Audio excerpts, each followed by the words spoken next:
সবাইকে আমি প্রথমেই সালাম জানাচ্ছি। আমার কথা শোনা যাচ্ছে কিনা, আমি অডিবল কিনা একটু কাইন্ডলি কনফার্ম। ডাক্তার আয়েশা সিদ্দিকা মাহমুদা, আমাকে শোনা যাচ্ছে কিনা? হ্যাঁ, আসসালামু আলাইকুম আপু, শোনা যাচ্ছে আপু। ওকে, ওয়ালাইকুম সালাম, থ্যাংক ইউ আপু। তাহলে আজকে আমরা শুরু করতে যাচ্ছি আমাদের রিকল 2016 সেপ্টেম্বর সেশনের কোশ্চেনটি। তাহলে আমরা একটু দেখি প্রথম যে কোশ্চেন ছিল ডিউরিং, আমরা দুইটা সেগমেন্ট এখানে পেপার 1 এবং পেপার 2 দুইটা পেপার ওয়াইজ আজকে আমরা ডিসকাশন করব। তো পেপার 1 এর ক্ষেত্রে যে প্রথম কোশ্চেনটা ছিল during laparoscopy injury to vessel during right lateral port insertion, this vessel is a branch of which artery. তাহলে আমরা জানি ল্যাপারোস্কোপির সময় যদি আমরা দুইটা যে সেকেন্ডারি পোর্ট করি, সেকেন্ডারি পোর্টের এই জায়গাটাতে যে ভেসেল, সেই ভেসেলটা যেন আমরা ইনজুর না করি, সেই জন্য আমরা খুব কশাসলি এই জায়গাটাকে ভেসেলটাকে স্কেপ করে পোর্টটা করার চেষ্টা করি। তাহলে যে ভেসেলটা, সেই ভেসেলের নাম সরাসরি জিজ্ঞাসা করা হয়নি, করা হয়েছে সেই ভেসেলটা কোন আর্টারির ব্রাঞ্চ। তাহলে আমরা চলে আসি, দেখতে পাচ্ছি আমরা এখানে কোন আর্টারিটা আছে। This is common iliac artery. Common iliac artery যখন ব্রাঞ্চে ভাগ হয়ে গেল, this is external and this is internal iliac artery. আমরা যদি একটু খেয়াল করি, এক্সটার্নাল আইলিয়াক আর্টারি থেকে একটা ব্রাঞ্চ একটু উপরের দিকে অ্যাসেন্ড করে গেল, যার নাম কি ইনফেরিয়র এপিগ্যাস্ট্রিক আর্টারি।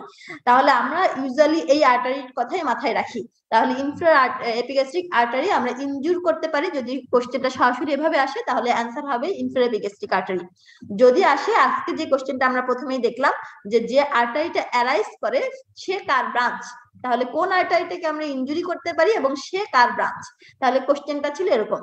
তাহলে অ্যান্সার কি হবে? Answer external iliac artery. তাহলে এখন আমরা একটু কোশ্চেনটা যদি আবার খেয়াল করি, during laparoscopy injury to the vessel during right lateral port insertion, তাহলে রাইট ল্যাটারাল পোর্ট ইনজুরি করার পোর্ট করার সময় আমরা একটা ভেসেল ইনজুরি করতে পারি। This vessel is a branch of which artery? Answer is external iliac artery. অ্যান্সারটা কি ক্লিয়ার হয়েছে? অ্যান্সার কি বোঝা গেছে? ক্লিয়ার? জি আপু, বুঝতে পারছি, বাট এটা আপু ভেসেলটা কি মানে ফিমোরাল আর্টারির কথা বলছে? না, এখানে বলা হয়েছে যে আমরা যে ভেসেলটা ইনজুরি করতে পারি, সেটা কোন ভেসেলটা ইনজুরি করতে পারি, সেই ভেসেলটা হচ্ছে আমাদের ইনফেরিয়র এপিগ্যাস্ট্রিক আর্টারি, যে সেই আর্টারি এবং ভেইন, যে এই জায়গাটাকে আমরা ইনজুরি করতে পারি। তাহলে সে কার ব্রাঞ্চ? তাহলে এখানে ভেসেলের কথা ইন্ডিকেট করা হয়েছে, ইনফেরিয়র এপিগ্যাস্ট্রিক আর্টারি এন্ড ভেইনের কথা, আর সে কার ব্রাঞ্চ হিসেবে এক্সটার্নাল আইলিয়াক আর্টারি, ফিমোরাল না। ক্লিয়ার কিনা? কোনো কনফিউশন থাকলে আবারও আলোচনা করব। না না আপু, বুঝতে পারছি। Which structure forms the lateral wall of the spherical fossa? এই কোশ্চেনটা নিয়ে আমরা অনেকবার আলোচনা করেছি। যদি ল্যাটারালি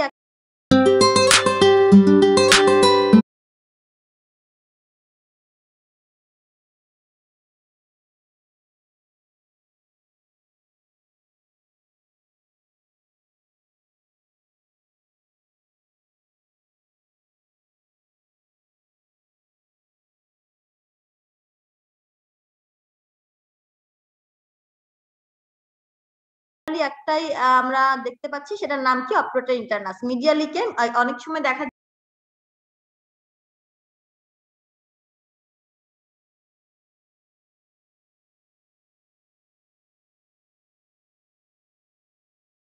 যায় সবসময় কিন্তু কোশ্চেন আসছে ল্যাটারাল ওয়াল, যে কোনো সময় কোশ্চেন কিন্তু মিডিয়াল ওয়ালের কথা দিয়ে দিতে পারে। তাহলে কি আসবে? লিভেটর অ্যানাই এন্ড এক্সটার্নাল যে অ্যানাল স্ফিংটার, সে এক্সটার্নাল অ্যানাল স্ফিংটার, এই দুইটা আসবে আমাদের মিডিয়াল কম্পার্টমেন্টের ক্ষেত্রে।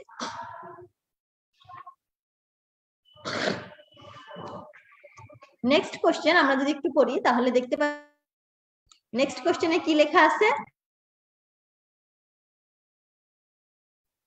আপু আপনার কি স্লাইড শেয়ার হচ্ছে না? মানে একদম ছোট করে দেখা যাচ্ছে।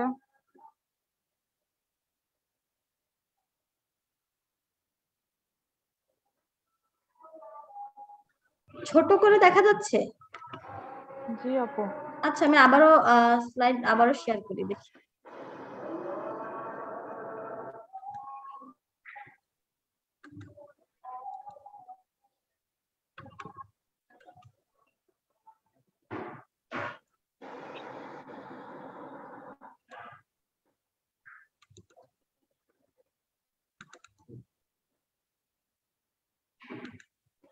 এবার এখনো কি ছোট করে দেখা যায়? আপু একদম ছোট করে অল্প উপরে দেখা যাচ্ছে, কিন্তু ফুল স্ক্রিনে আসতেছে না। আমি তো ফুল স্ক্রিনে দিচ্ছি। আচ্ছা ঠিক আছে, দেখছি।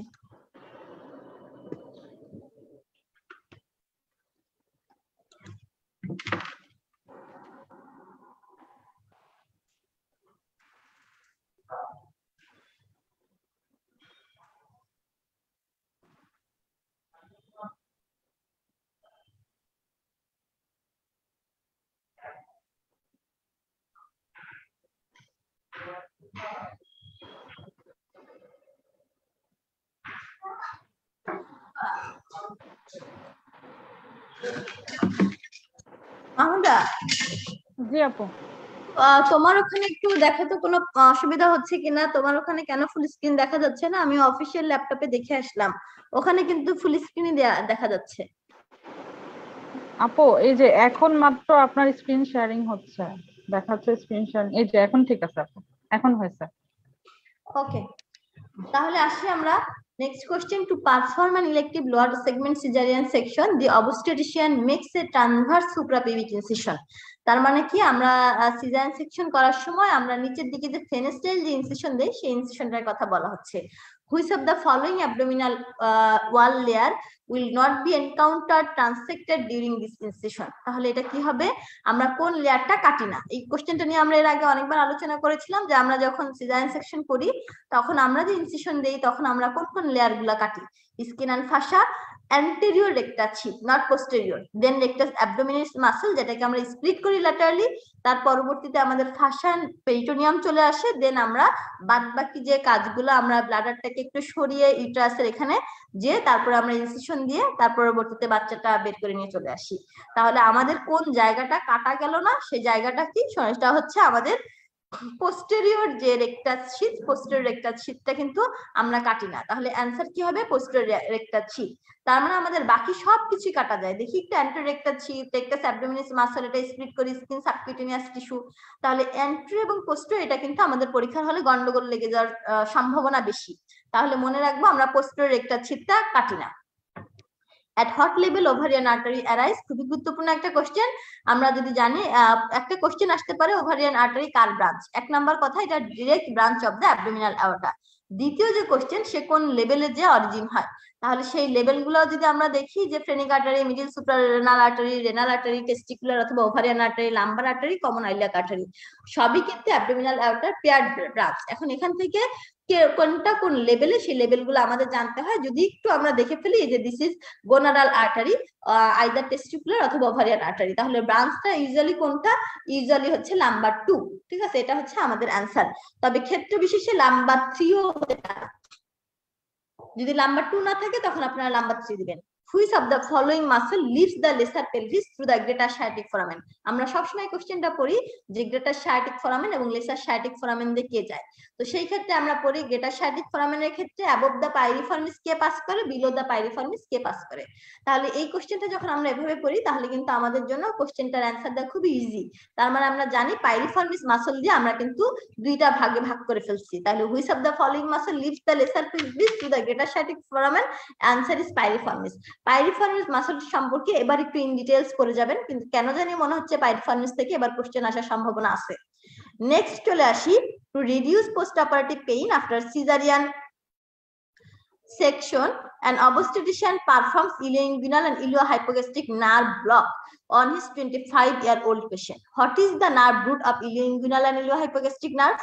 তাহলে কি হবে, আমরা যত যা কিছুই বলি না কেন, সিজার করছি, আমরা এই নার্ভটাকে ব্লক করলাম, অনেক কথা বলে আপনাকে কিন্তু একটা সিনারিও দিয়ে একটু আপনাকে মানে পরীক্ষার হলে একটানা যেহেতু পরীক্ষা দিতে হয়, সেই ক্ষেত্রে আমাদেরকে একটু পাজল করার চেষ্টা বা কনসেন্ট্রেশন ব্রেক করার চেষ্টা। কোশ্চেনটা কিন্তু খুবই সহজ, যে আমি যত যা কিছু করি না কেন আমার ইলিওইঙ্গুইনাল এবং ইলিও হাইপোগ্যাস্ট্রিকের নার্ভ রুটটা জানতে চেয়েছে।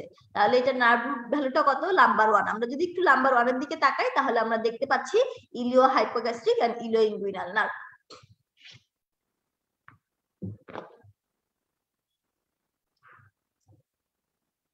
নেক্সট কোশ্চেন যদি চলে আসি, following radical hysterectomy and pelvic lymph adenectomy for stage 1 carcinoma of the cervix, 63-year-old woman report weakness of hip adduction, which nerve most likely to have been injured during this operation. তাহলে আপনাকে কিন্তু একটা কথা বলে দিলে গুরুত্বপূর্ণ যে heap addiction, তার মানে অ্যাডাক্টর গ্রুপের মাসল অথবা মিডিয়াল কম্পার্টমেন্টের মাসলের যে নার্ভ সাপ্লাই যেটা, সেটাই হবে অ্যান্সার। তাহলে অ্যান্সার কি? Answer is obturator nerve.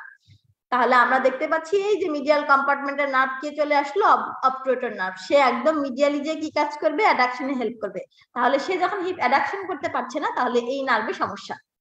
এখন চলে আসি, আমরা এখানে দেখাচ্ছি যে অবট্রেটর নার্ভের যে অরিজিন থেকে শেষ পর্যন্ত, যে অরিজিন হলো lumbar 2-3 rami of the lumbar plexus. তারপর সে রান করলো কোথায়? Along the iliopectineal line, along the psoas major, তার মিডিয়ালি যে সে অবট্রেটর ফোরামেন দিয়ে নিচের দিকে যে মিডিয়াল কম্পার্টমেন্টে সাপ্লাই দিচ্ছে।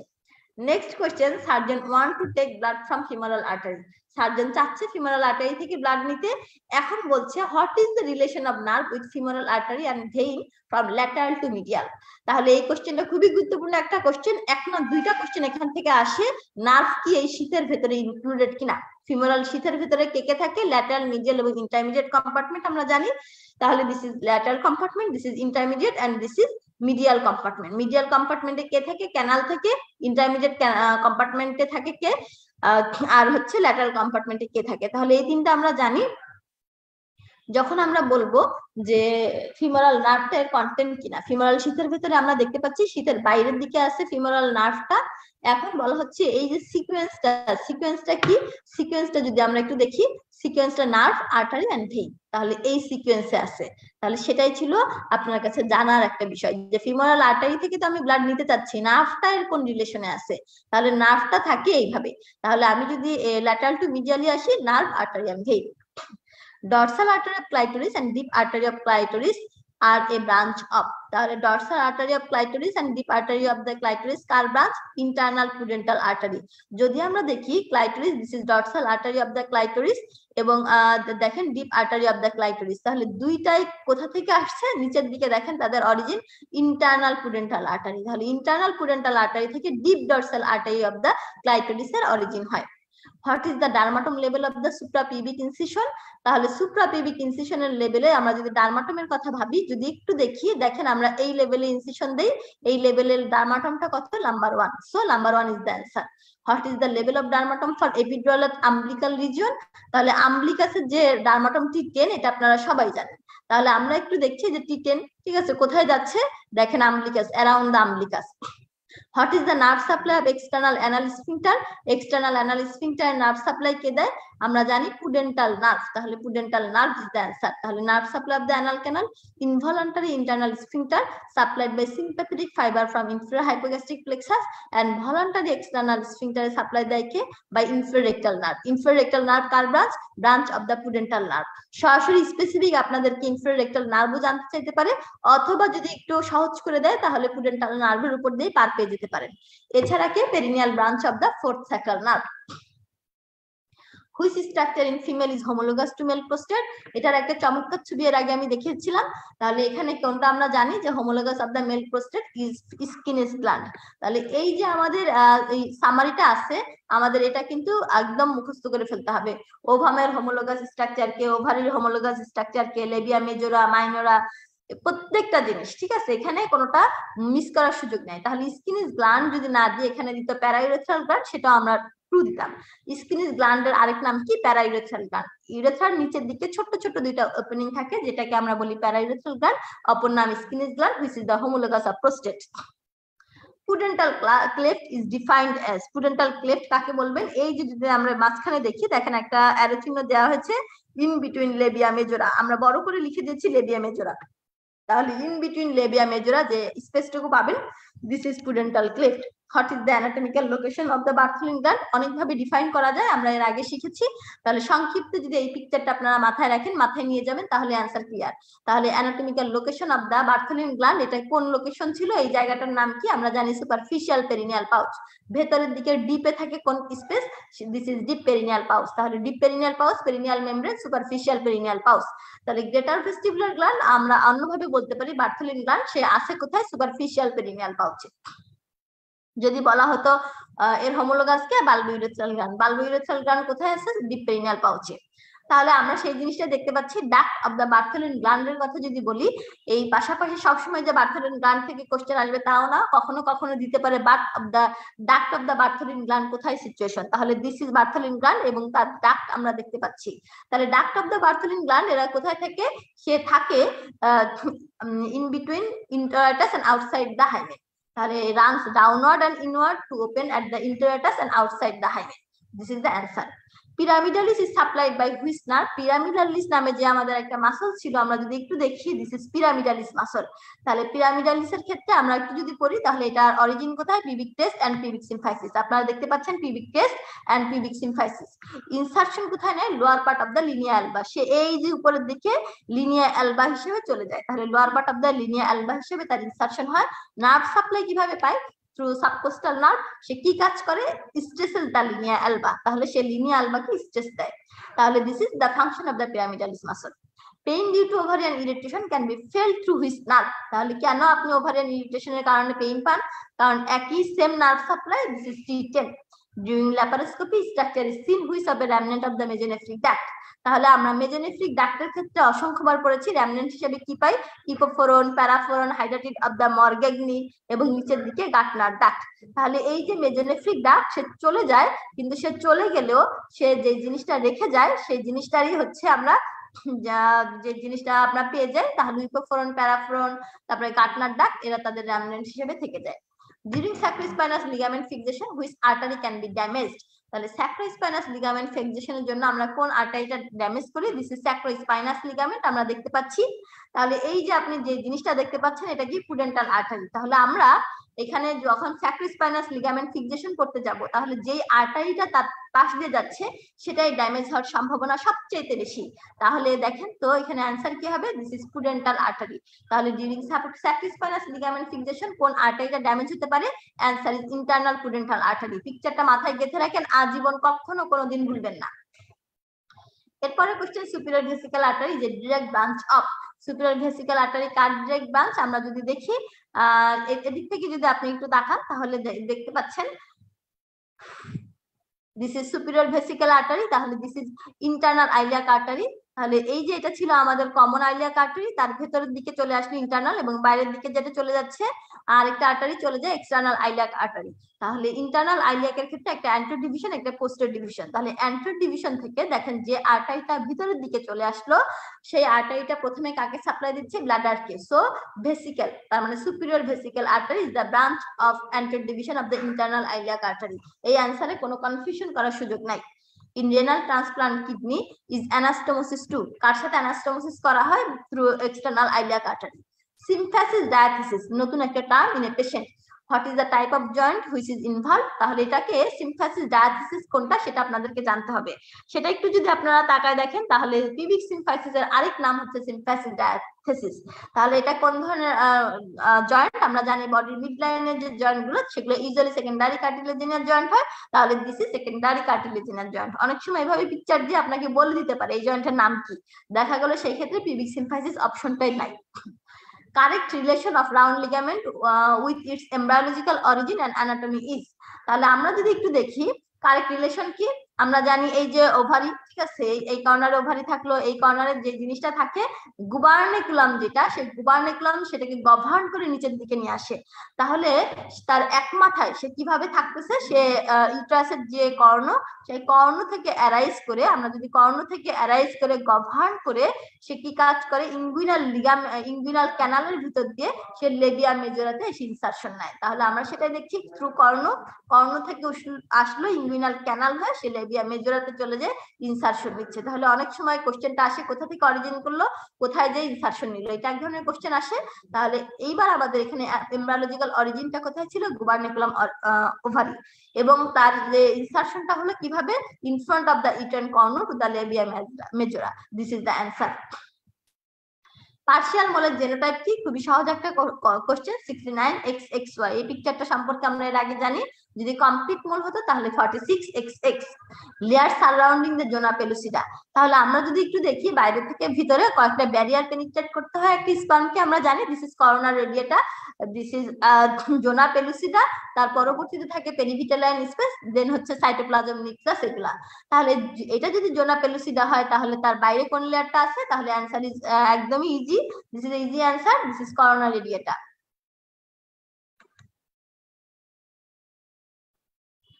আচ্ছা একটু কি ব্রেক, আপনারা কি নামাজ পড়ে বসছেন নাকি নামাজের জন্য একটু ব্রেক দিব?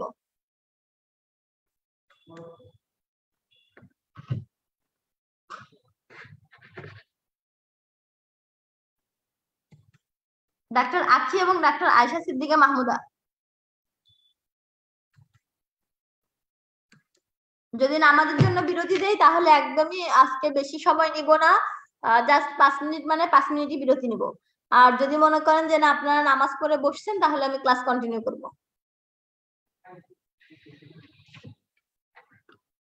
আমার কথা শোনা যাচ্ছে কিনা? জি আপু, শোনা যাচ্ছে।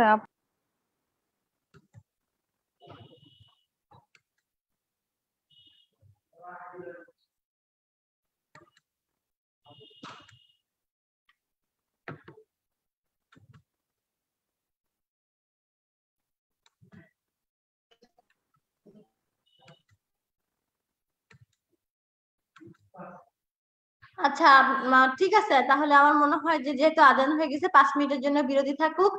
এখন আমাদের সময় বাজে কত? 7টা 12। আমরা ইনশাল্লাহ 12 আমরা 17-18-র মধ্যে চলে আসবো। সবাইকে 17-18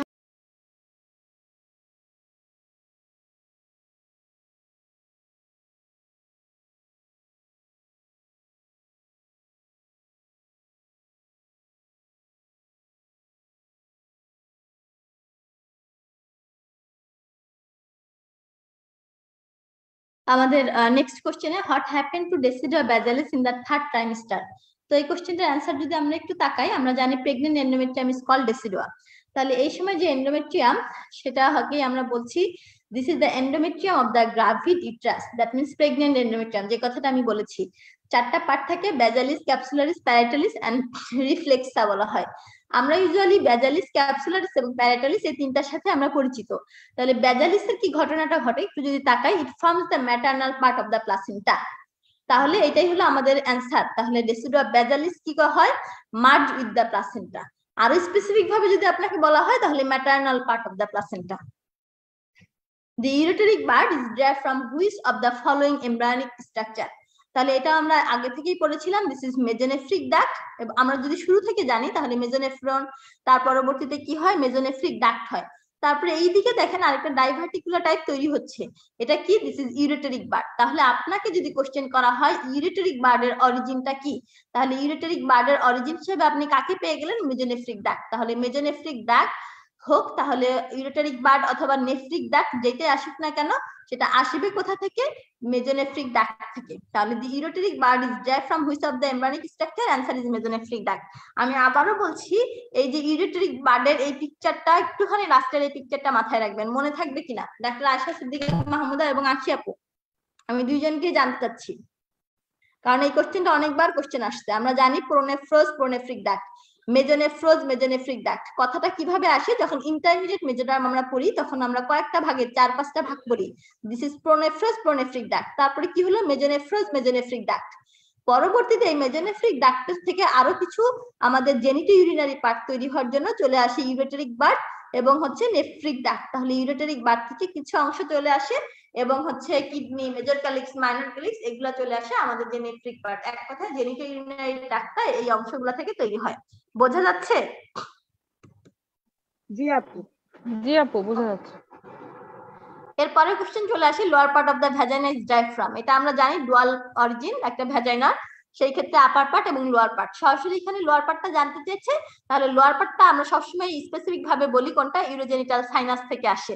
তাহলে একটু যদি আমরা দেখি যে দুই পাশ থেকে দুইটা মুলেরিয়ান ডাক্ট তারা এসে যখন জয়েন করে তখন তারা কোথায় জয়েন করে, মুলেরিয়ান টিউবারকল। দেখেন লেখা আছে টু মুলেরিয়ান টিউবারকল, এই যে এই পাশে দুই পাশ থেকে দুইটা মুলেরিয়ান ডাক্ট এসে জয়েন করলে একটা টিউবারকল টাইপ তৈরি হয়, যেটাকে আমরা বলি মুলেরিয়ান টিউবারকল। পরবর্তীতে এখানে ফার্দার কিছু প্রলিফারেশন হয় এবং একটা বাল্ব আকার ধারণ করে, যেটাকে বলা হয় সাইনোভ্যাজাইনাল বাল্ব, এবং এখান থেকে একটা ভ্যাজাইনাল প্লেট তৈরি হয়, এবং নিচের যে এই ফাঁকা জায়গাটা, এই ফাঁকা জায়গাটাতে যে অংশ থেকে lower part of the vagina তৈরি হয়, যেটাকে আমরা বলি কি ডেফিনেটিভ ইউরোজেনিটাল সাইনাস। যেটা বলেছিলাম যে দুইটা মুলেরিয়ান টিউবারকল এসে মিট করলো, এই একটা এবং এই একটা, দুইটাকে আমরা বলছি মুলেরিয়ান টিউবারকল। লাল অংশ দেখানো মানে আপার পার্ট শেষ, এখন আপার পার্টেরই কিছু অংশ আর কি বলা হচ্ছে। তাহলে দেখেন দুইটা মুলেরিয়ান টিউবারকল, মুলেরিয়ান টিউবারকলে জয়েন করার পরে উপরে বললাম এরা কিছু প্রলিফারেট হয়ে একটা বাল্ব আকার ধারণ করে, যেটার নাম বলেছি সাইনোভ্যাজাইনাল বাল্ব। এখান থেকে চলে আসবে ভ্যাজাইনাল প্লেট, নিচের দিকে সাইনাস থাকবে, তাহলে নিচের এই অংশটুকু ডেফিনিটিভ ভাবে তৈরি হবে কোথা থেকে, lower part of the vagina is develop from urogenital sinus. তাহলে দিস ইজ দ্য অ্যান্সার। আমরা দেখতে পাচ্ছি আপার পার্ট কোথা থেকে আসলো, মুলেরিয়ান ডাক্ট থেকে। লোয়ার পার্ট কোথা থেকে আসলো, লোয়ার পার্ট আসলো আমাদের ইউরোজেনিটাল সাইনাস থেকে। যদি এটার একটু প্রিভিয়াস অংশ থেকে কোশ্চেন করতে চায়, তাহলে আপার পার্ট আসতে পারে মেজোডার্মাল অরিজিন, লোয়ার পার্ট কোথা থেকে, এন্ডোডার্মাল অরিজিন। যেভাবে কোশ্চেনটা আসুক না কেন, তাহলে মনে রাখবেন upper part mesodermal, lower part endodermal. যদি একটু কোশ্চেনটাকে সরাসরি ইউরোজেনিটাল সাইনাস অথবা মুলেরিয়ান ডাক্ট এভাবে কোশ্চেনটা না করে, তাহলে এভাবেও আসতে পারে। Whose hernia will be the result of small defect in lateral umbilical region due to regression of the umbilical vein? আমরা জানি যে আম্বলিকাসের যে পোরশন, এখান থেকে বাচ্চাদের ক্ষেত্রে দুইটা ঘটনা ঘটে, একটা গ্যাস্ট্রোস্কিয়াসিস, একটা ওমফালোসিন। তাহলে এখানে যে কথাটা বলা হচ্ছে ল্যাটারাল আম্বলিকাল রিজন, ল্যাটারাল শব্দটা দিয়ে আপনাকে একটা ইন্ডিকেট করে দিয়েছে। তাহলে কি হবে, আমরা যদি একটু দেখি গ্যাস্ট্রোস্কিয়াসিসে কি হয়, এখানে যে পোরশনটুকু, সেই পোরশনটুকু কি হয় যে ভেতর থেকে ইন্টেস্টাইনাল যে পোরশনটুকু, তারা কোথায় চলে আসে, ল্যাটারাল টু দা আম্বলিকাস। তাহলে আম্বলিকাসের ল্যাটারালি আপনি পাবেন, এবং এইখানে কোনো কভারিং থাকবে না, নো কভারিং মেমব্রেন থাকবে না, কোনো কভারিং আপনি পাবেন না। ল্যাটারাল টু দা আম্বলিকাস যখন চলে আসবে, তখন আপনি বুঝবেন দিস ইজ গ্যাস্ট্রোস্কিয়াসিস। তাহলে this is the answer. The medial umbilical ligament is a remnant of which structure? আমরা এটা জানি মিডিয়াল, তার মানে এল ফর এল, তাহলে কি আসবে, umbilical artery। তাহলে মিডিয়াল umbilical ligament সেটা আসলে কি, সেটা আমরা জানি যে umbilical artery, সেটার remnant হিসেবে থেকে যায়। তাহলে fold and fossa of the anterior abdominal wall সবকটা আমাদের জানতে হবে। মিডিয়াল umbilical fold কি তৈরি করে, ইউরাকাস, মিডিয়াল umbilical fold, অবলিটারেটেড যে umbilical artery, lateral umbilical fold, এখানে এরা কি কন্টেইন করে, ইনফিরিয়র এপিগ্যাস্ট্রিক ভেসেল। এই ল্যাটারাল umbilical fold এবং ইনফিরিয়র এপিগ্যাস্ট্রিক ভেসেল, আজকের কোশ্চেন শুরু হয়েছিল এটা দিয়ে, এবং অসংখ্যবার এই কোশ্চেনটা আসে। আমি ডাক্তার আয়েশা সিদ্দিকা মাহমুদার দৃষ্টি আকর্ষণ করছি, তাহলে এখানে যখন আমরা পোর্ট করতে যাই তখন বলেছিল কিছু ভেসেল ইনজুরি হয়। তাহলে কোন vessel, inferior epigastric vessel. Inferior epigastric vessel কার ব্রাঞ্চ, এই যে আমাদের নিচে এক্সটার্নাল আইলিয়াকের ব্রাঞ্চ। সেই কোশ্চেনটাই ছিল আজকের কোশ্চেন। এবার কি ক্লিয়ার হয়েছে, সরাসরি পিকচারটা দেখার পরে ধারণাটা ক্লিয়ার কিনা? জি আপু, বুঝতে পারছি। মানে আমি কনফিউশন করতেছিলাম, ওই যে একটা কোশ্চেন আরো কয়েকবার আসছিল যে ল্যাপারোস্কোপির সময় কমনলি ফিমোরাল আর্টারি ইনজুরি হয়, এইজন্য মানে আমি জানতে চাচ্ছি। ওইটা আলাদা কোশ্চেন, ঠিক আছে, ওইটা কোশ্চেন ছিল আলাদা, আর এটার কোশ্চেন আলাদা। কোশ্চেন দুইটা মানে প্যাটার্নই আলাদা। একটা পোর্ট রিলেটেড যখন কোশ্চেন আসবে, তখন মাথায় চলে আসবে আমার ইনফিরিয়র এপিগ্যাস্ট্রিক আর্টারি। আবার যখন কোশ্চেন আসবে যে ল্যাপারোস্কোপির সময় কোন মানে জিনিসটা বেশি ইনজুর হয়, ল্যাপারোস্কোপির সময় কোনটা ইনজুর হয়, এই তিনটা কোশ্চেন কিন্তু ডিফারেন্ট স্পেকট্রামের কোশ্চেন, ঠিক আছে। তাহলে আমরা চলে আসি in the new non invasive prenatal diagnostic test of cell free fetal DNA. What is the source of the maternal blood? Cell free fetal DNA যে মায়ের ব্লাডে আসবে, সেটা সোর্সটা আমরা কি জানি, সেটা আমরা জানি placental trophoblast. Embryonic origin of the GnRH neuron, এটা কোথা থেকে আসে আমরা যদি জানি যে জিএনআরএস নিউরনের যে অরিজিনটা, most GnRH neuron gonadotropic releasing hormone neuron, এরা আসে কোথা থেকে, stem cell in the nasal placode থেকে, that means embryonic nasal tissue থেকে। খুব রিসেন্টলি এটা ডিসকভার করা হয়েছে যে এদের যে অরিজিনটা, সেটা হচ্ছে শুধুমাত্র যে নেজাল প্লাকট থেকে আসে তা না, নিউরাল ক্রেস্ট থেকেও কিছুটা আসতে পারে আর্লি এমব্রায়োজেনিক পিরিয়ডে।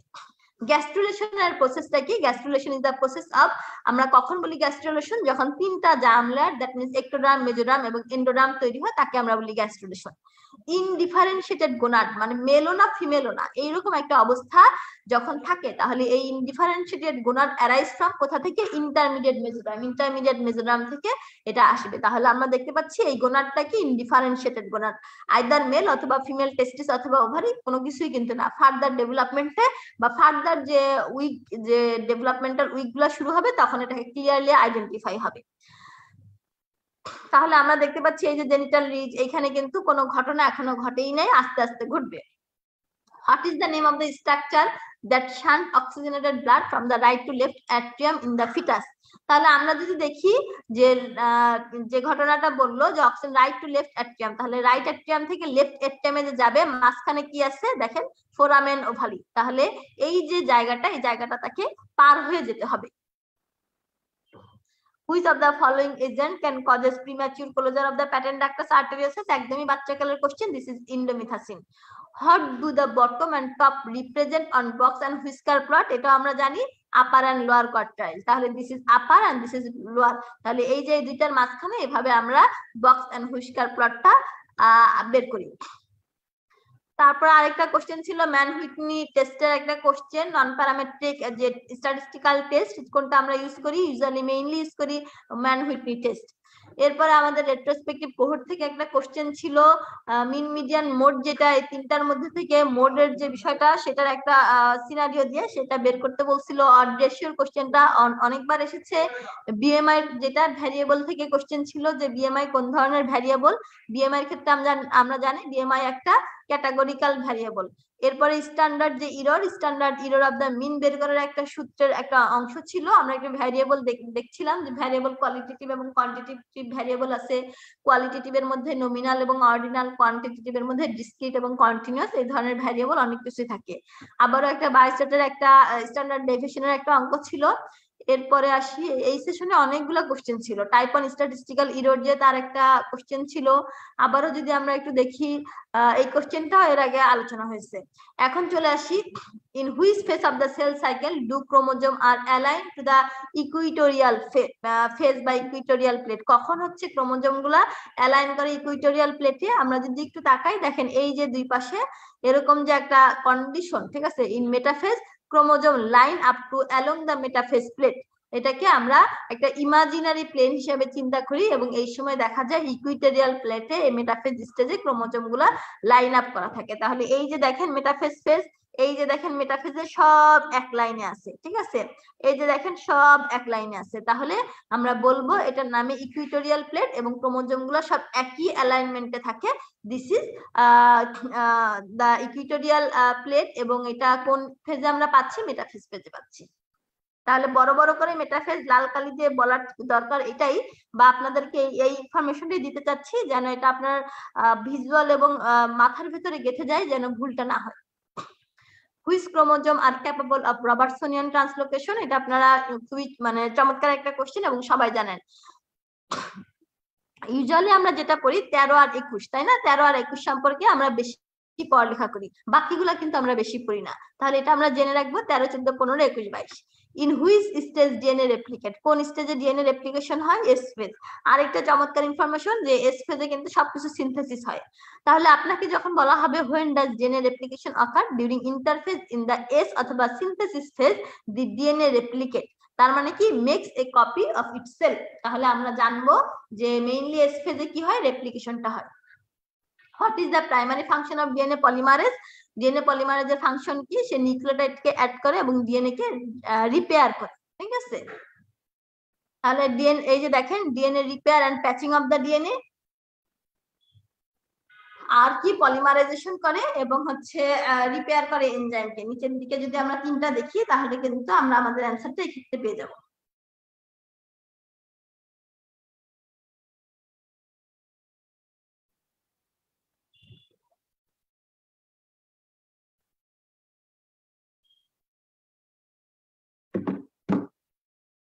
Which one of the following stages at cell cycle is cell become quiescent? কোন স্টেজে quiescent থাকে?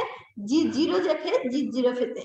Mother had sickle cell disease, married to sickle cell trait, husband chance of baby having disease। তার মানে পেডিগ্রির যে অংশটা ছিল সেই পিকচারটা যদি আপনি এঁকে ফেলেন তাহলে ডিজিজ হওয়ার চান্সটা কত? ডিজিজ হওয়ার চান্স হচ্ছে 50%। সিস্টিক ফাইব্রোসিস এর একটা কোশ্চেন ছিল যে সিস্টিক ফাইব্রোসিস, ফাদারের যদি সিস্টিক ফাইব্রোসিস হয়, মায়ের যদি নরমাল থাকে, বাচ্চার সিস্টিক ফাইব্রোসিস হওয়ার চান্স কত? একদমই নেগলিজিবল অ্যামাউন্ট। আমরা এর আগে ওই কোশ্চেনটা পড়েছি, অলমোস্ট 0% অথবা 0 to 1%। What role does messenger RNA play in the synthesis of protein? তাহলে এটা কিভাবে হয় আমরা জানি, মেসেঞ্জার আরএনএ থেকে যে প্রোটিনটা আসতেছে, দিস ইজ ট্রান্সলেশন। যদি আমরা একটু দেখি ট্রান্সক্রিপশনের কথা, আমরা যদি জানি ডিএনএ থেকে যে তৈরি হচ্ছে, অপরদিকে ট্রান্সক্রিপশনে ডিএনএ থেকে আরএনএ, এবং ট্রান্সলেশনে আরএনএ থেকে যে প্রোটিন আসতেছে, this is translation procedure. Detection of protein, আমরা কিভাবে ডিটেকশন অফ প্রোটিন করি? By through Western blot. Western ব্লটের মাধ্যমে আমরা হচ্ছে পিসিআর করতে পারি। ডিটেকশন অফ ওয়েস্টার্ন ব্লট যদি আমরা একটু দেখি, দেখেন এই যে আমরা মানে ডিটেকশন সিগন্যাল ক্যালোরিমেট্রিক অথবা যেভাবেই হোক আমরা ই করলাম, এনজাইম সাবস্ট্রেটটাকে অ্যাড করলেন, দেখেন এনজাইমটা কনজুগেটেড হলো সেকেন্ডারি অ্যান্টিবডির সাথে, this is primary antibody targeted protein. তার মানে এত কিছু না জানলেও আপনি শুধুমাত্র জানবেন যে প্রোটিনটাকে যে আপনি ডিটেক্ট করছেন, প্রথম শব্দটা খেয়াল করেন ওয়েস্টার্ন, আর নিচের শব্দটা খেয়াল করেন প্রোটিন, তাহলে আপনার অ্যান্সারটা এতটুকু জানলে আপনার জন্য হবে। ডিটেকশন অফ দ্য প্রোটিন কিভাবে বের করতেছেন?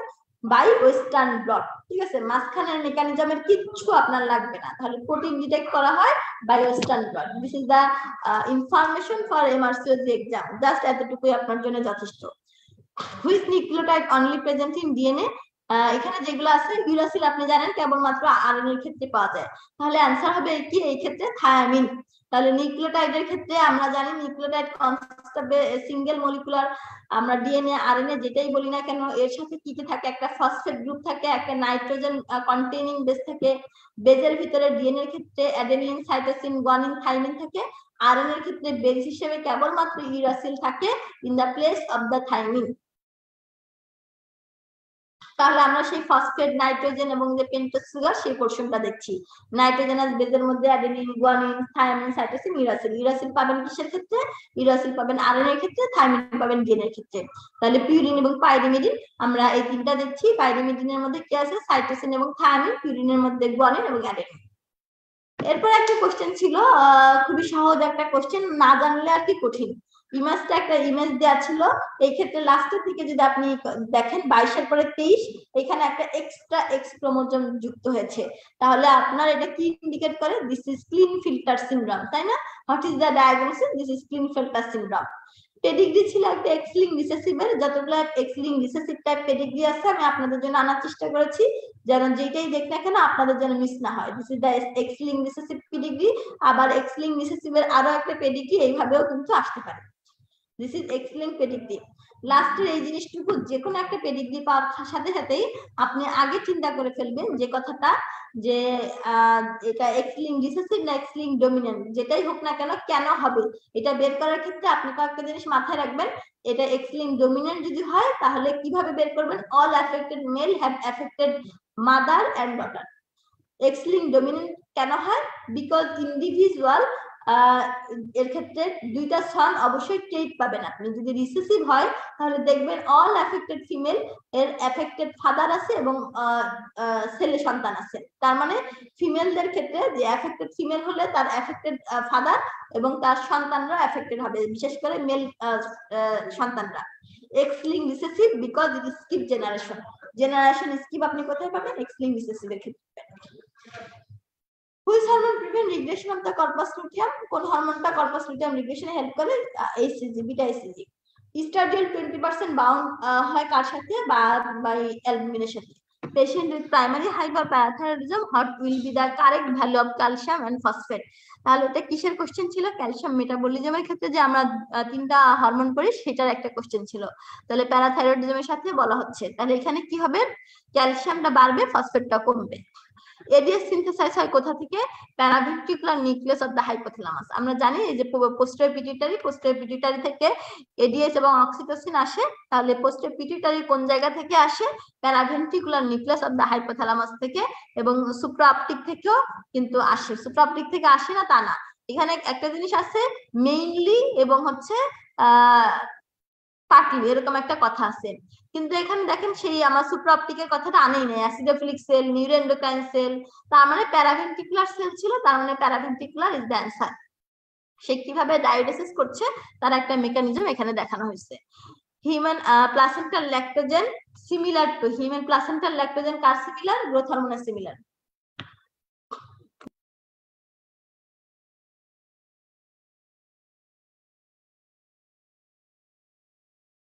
হিউম্যান প্লাসেন্টাল ল্যাক্টোজেন কার সিমিলার? গ্রোথ হরমোনের similar.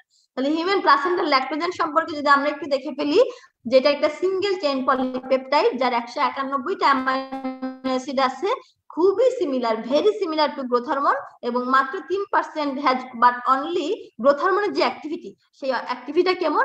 Human prolactin and human placental যে ল্যাক্টোজেন, সেটা বলা হচ্ছে যে similar to growth hormone but has only 3% of its activity. মানে এই অ্যাক্টিভিটিটা সে মানে দেখায় মাত্র 3% ক্ষেত্রে। Its lactogenic contribution in human pregnancy is uncertain. Human placental lactogen সম্পর্কে আর কিছু ইনফরমেশন যদি আপনাদেরকে দেই, তাহলে যেহেতু 1 নাম্বার বলা হয়েছে, এটা আরেকটা নাম কি? হিউম্যান সোমাটোম্যামোট্রপিন। তাহলে কার সাথে সিমিলারিটি আছে? গ্রোথ হরমোনের সাথে। সে কিভাবে কাজ করে? সে লাইপোলাইসিস করে, সে ইনক্রিজ করে প্লাজমা ফ্রি ফ্যাটি অ্যাসিডটাকে, ইনহিবিট করে গ্লুকোজ আপটেককে, এবং ইনহিবিট করে কাকে? নিওগ্লুকোজেনেসিসকে এবং গ্লুকোজ ইনটলারেন্সকে।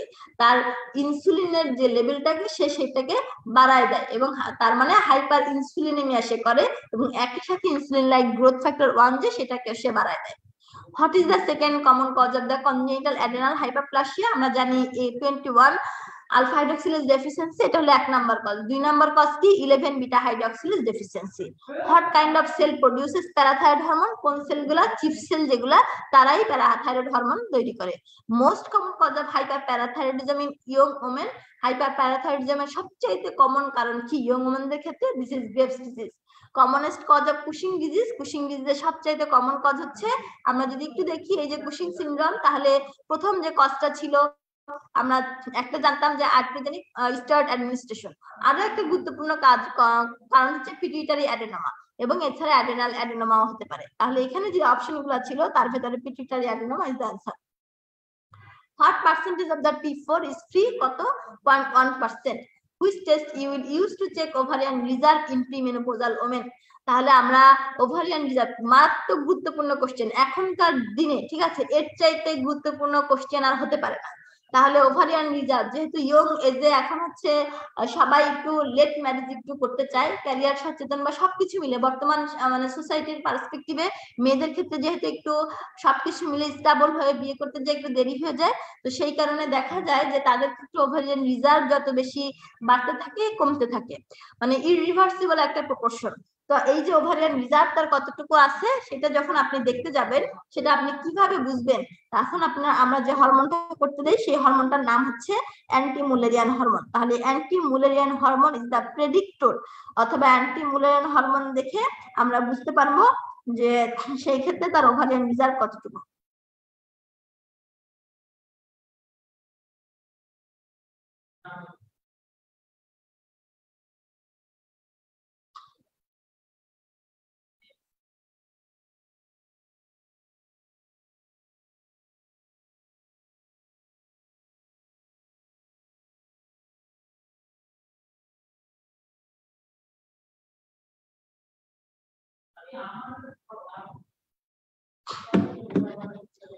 এরপরে কোশ্চেন ছিল হুইচ ইনহিবিট প্রোল্যাকটিন? প্রোল্যাকটিনকে কে ইনহিবিট করে? ডোপামিন। এরপর একটা কোশ্চেন ছিল ওবেসিটি এবং অ্যামেনোরিয়া নিয়ে, হুইচ হরমোন ডিক্রিজ অ্যাপিটাইট? কে করে? এটা আরেকটা গুরুত্বপূর্ণ মানে কোশ্চেন। আমরা একটু লেপটিন হরমোনটার দিকে আপনার এমফাসিস করার চেষ্টা করছি। লেপটিন এবং গ্রেলিন নামে দুইটা হরমোন আছে। তো দেখেন লেপটিন এবং গ্রেলিনের সেই রিলেশনটা কি কাজ করতেছে, কিভাবে কাজ করতেছে। তাহলে বিফোর ইটিং এটার অবস্থা কি, আফটার ইটিং কি অবস্থা, লেপটিনের পরিমাণ কেমন হয়ে গেল, গ্রেলিনের পরিমাণ কেমন হয়ে গেল। তাহলে মূল যে কথা, যে ওবেসিটির জন্য একসময় দেখা যায় অ্যামেনোরিয়া হয়ে যায়। আমরা রোগীদেরকে বলি, ইউজুয়ালি পিসিওএস পেশেন্টের কথা যদি আমরা চিন্তা করি, তাহলে আমরা দেখি যে অনেক ম্যাক্সিমামই ওবেস। তাহলে ওবেসদের ক্ষেত্রে কি ঘটনা ঘটে? এক পর্যায়ে অ্যামেনোরিয়া ডেভেলপ করে যায়। আমরা তাদেরকে বলি লাইফস্টাইল মডিফিকেশন এবং অপটিমাইজেশন করলে যে আপনার মানে ইনফ্রিকুয়েন্ট যে মেনস্ট্রুয়েশন সেটা রেগুলার সাইকেলে বা রেগুলার রিদমে ফেরত আসবে। তার মানে ওবেসিটি থেকে অ্যামেনোরিয়া হলো। এখন আমরা এই যে তার এই জিনিসটা, ঠিক আছে, কমানোর জন্য তার অ্যাপিটাইট, ওবেস পেশেন্টদের কিন্তু ইউজুয়ালি অ্যাপিটাইটটাও বেশি থাকে। তাহলে এই অ্যাপিটাইটটা কমানোর জন্য যে বিষয়টা, কোন হরমোনটা রেসপন্সিবল? তাহলে কে? লেপটিন। ঠিক আছে। লেপটিন কিভাবে কাজ করতেছে সেটা এখানে আমরা দেখাচ্ছি, ঠিক আছে। ফ্যাট লেপটিন ব্রেইনে সিগন্যাল দিল, signal to change food intake and after metabolism. তার মাথায় যে স্যাটাইটি সেন্টার, সেখানে যে একটা সিগন্যাল করে, সেই সিগন্যালটা সে চেঞ্জ করে দেয়, ফুড ইনটেকের যে বিষয়টা সেটাকে অল্টার করে দেয়। After how many hour of LH surge ovulation occur, তাহলে কত ঘন্টা পরে? 36 ঘন্টা পরে। এখানে আমরা মানে পিকচার গুলো দেখানোর চেষ্টা করছি, কয়েকটা পিকচার আপনাদের জন্য আমি এনেছি এই এলএস সার্চ নিয়ে। এই জায়গাটা কিন্তু আপনারা ক্লিয়ার থাকার চেষ্টা করবেন, ঠিক আছে। আমরা এই যে ওভুলেশন দেখাচ্ছি, কখন পিকে যাচ্ছে, কখন পিকে যাচ্ছে না, ফার্টিলিটি উইন্ডো বলে একটা টার্ম আছে, এই জিনিসগুলো আপনাদের লাগবে না, কিন্তু এই মানে কত ঘন্টা পরে, এটা যেন আপনারা ভুল না করেন। Which hormone causes rupture of graafian follicle and release of the estrogen and progesterone? চমৎকার একটা কোশ্চেন। এই ক্ষেত্রেও আপনাদেরকে কয়েকটা পিকচার আমি দেখানোর চেষ্টা করেছি। যদি আমরা ওভুলেশনের দিকে তাকাই তাহলে দেখবো যেখানে কি হচ্ছে, রাপচার হয়ে যাচ্ছে, তাই না? ওসাইটটা, সেকেন্ডারি ওসাইটটা চলে আসলো। তাহলে কোন হরমোনটা এই সময় পিকে ছিল? আমরা যদি দেখি, দিস ইজ লুটিনাইজিং হরমোন, ঠিক আছে। এই সময় ফল ডাউন করে গেল কি? Follicle stimulating hormone. তাহলে শুরুর দিকে আমরা জানি প্রলিফারেটিভ ফেজ, নিচের দিকে যদি তাকাই এই সময় ফলিকল গুলা তৈরি হতে থাকে। এই সময় কোন হরমোনের আধিক্য বেশি থাকবে? এফএসএইচ হরমোনের। এফএসএইচ এর হরমোন, এফএসএইচ এর পরিমাণটা বেশি থাকে, সে ফলিকুলোজেনেসিস করে। এবং হরমোনের ক্ষেত্রে ইন্ডিভিজুয়াল ইস্ট্রোজেন এবং প্রোজেস্টেরনের দিকে যদি তাকাই, তাহলে প্রলিফারেটিভ ফেজে ইস্ট্রাডিওল, যেটা যেহেতু রিপ্রোডাক্টিভ এজের হরমোন ইস্ট্রোজেনের মধ্যে ইস্ট্রাডিওল, তাহলে সেই হরমোনটা বেশি থাকবে। অপরদিকে যখন সিক্রেটরি ফেজের দিকে আপনি চলে যাবেন, অথবা আফটার ওভুলেশন, কোন হরমোন? প্রোজেস্টেরন। তখন আবার কিন্তু ইস্ট্রোজেন থাকতেছে না তা না, ইস্ট্রোজেন থাকতেছে সাস্টেইন একটা লেভেল মেইনটেইন করে। কিন্তু আপনাকে এখন সরাসরি কোশ্চেন করা হয়েছে ওভুলেশন যখন হয় তখন কি পিকে থাকতেছে? LH, FSH, TSH, gonadotropic releasing hormone, HCG. তাহলে आंसर কি হবে? এলএইচ। এই পিকচারটাই আপনার সবকিছুর উত্তর বলে দিবে। এরপরে আমরা পরের কোশ্চেনে চলে আসি। Increase order of the potency in the male. মেলের ক্ষেত্রে যে হরমোন, যে অ্যান্ড্রোজেন বা টেস্টোস্টেরন, সেই ক্ষেত্রে পটেন্সিটা বলা হচ্ছে। তাহলে এই ক্ষেত্রে কি? ডিহাইড্রো টেস্টোস্টেরন আমরা জানি সবচেয়ে বেশি পটেন্ট। তারপর টেস্টোস্টেরন, অ্যান্ড্রোস্টেনডিয়ন, ডিহাইড্রোএপিঅ্যান্ডোস্টেরন। তার মানে তার পটেন্সি আমরা যদি এই দিক থেকে আসবে, ডিহাইড্রোএপিঅ্যান্ডোস্টেরন, তারপরে কি তৈরি হচ্ছে? অ্যান্ড্রোস্টেনিডিয়ন, তারপরে টেস্টোস্টেরন, এবং টেস্টোস্টেরন থেকে ডিহাইড্রোটেস্টোস্টেরন। পরীক্ষায় অনেক সময় ইন্ডিভিজুয়ালি কোশ্চেন আসে যে সবচাইতে পটেন্ট যে অ্যান্ড্রোজেন যেটা, টেস্টোস্টেরন, সেটা কোনটা? তাহলে ডিহাইড্রো টেস্টোস্টেরন যেটা। এবং আরেকটা কোশ্চেন থাকে, এই যে দুইটার কনভার্সনের মাঝখানে কোন এনজাইমটা কাজে লাগে? দেখবেন এই কোশ্চেনটা আজকের কোশ্চেনেও কিন্তু পরীক্ষায় ছিল, আমরা সামনের আলোচনাতে পেয়ে যাব। Androgen secreted through which layer of the adrenal? অ্যাডেনালের কোন জায়গা থেকে অ্যান্ড্রোজেনটা আসছে? আমরা মনে রেখেছিলাম কিভাবে? জিএফআর। তাহলে জোনা ফ্যাসিকুলাটা,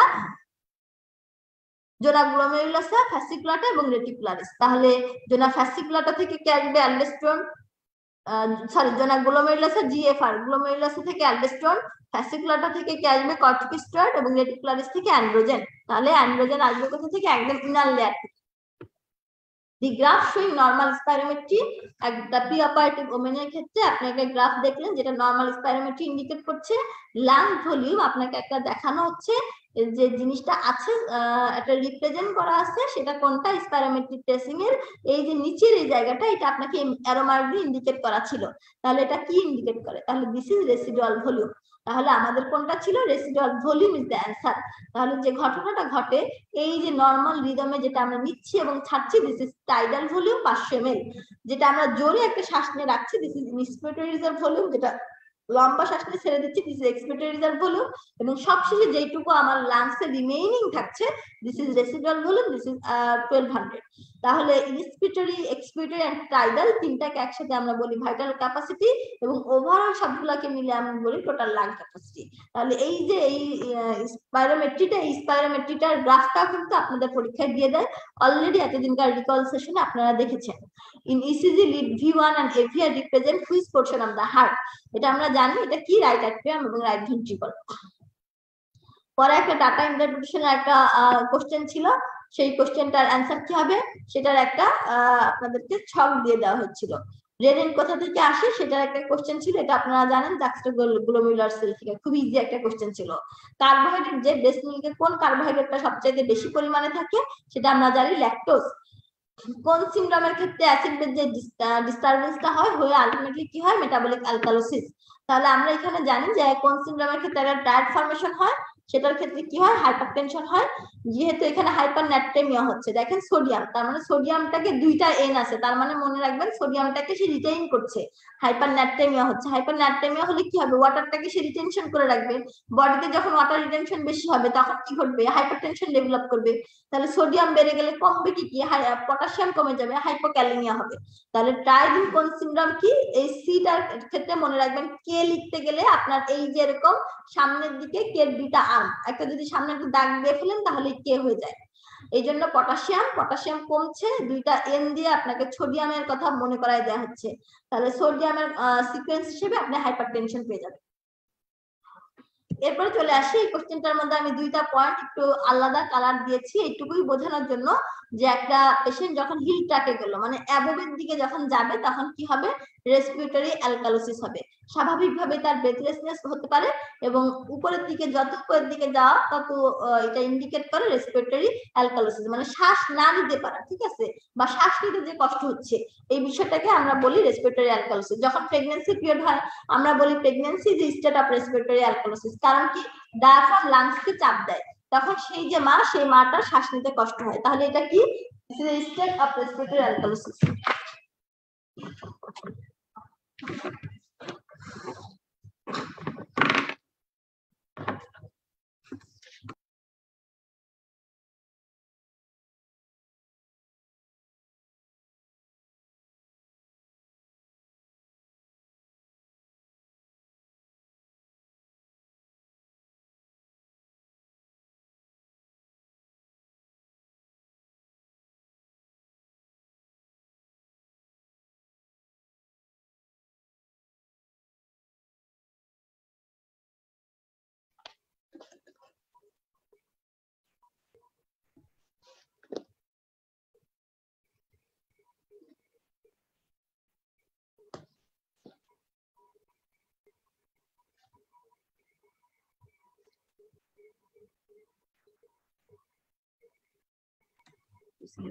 তারপরের যে কোশ্চেনটা ছিল vaginal aerosol secretion is released from, তাহলে কোথা থেকে আসবে, আমরা এটা খুবই ইজি একটা কোশ্চেন, আমরা এটা কি হবে জানি, গ্রেটার ভেস্টিবুলার গ্ল্যান্ড অথবা বার্থেলিন গ্ল্যান্ড, যেটাই আসুক না কেন সেটাই কিন্তু অ্যান্সার হবে। এরপরের কোশ্চেন ছিল iodide accumulation in thyroid cell involve symport with, এই কোশ্চেনটা নিয়ে আমরা বিগত সেশন অনেকবার আলোচনা করেছি। যে পিকচারটা আপনাদেরকে দেখাইছিলাম সেই পিকচারটা আমরা আবারও মাথায় রাখার চেষ্টা করছি, এবং সাথে যে বর্ণনাটা দেখেন, আমরা জানি যে iodide trapping or iodide pump, আমরা এই কথাটা বলি। তাহলে প্রথম যে কথাটা বলা হয়েছে যে আয়োডাইড ইজ পাম্প কার সাথে, with sodium into the follicular cell by sodium iodide symport. তাহলে একসাথে মনে রাখবেন সোডিয়াম আয়োডাইড সিম্পোর্ট পাম্প, তাহলে আর এটা আপনার কাছে ভুল হবে না। তাহলে একসাথে যে বিষয়টা আমরা পেয়ে গেলাম যে সোডিয়াম আয়োডাইড যে পাম্পটা মেইনটেইন হচ্ছে সে সোডিয়ামটাকে নিয়েই কিন্তু কাজ করছে। তাহলে from here iodide is transported into the follicular cavity by an iodide chloride pump.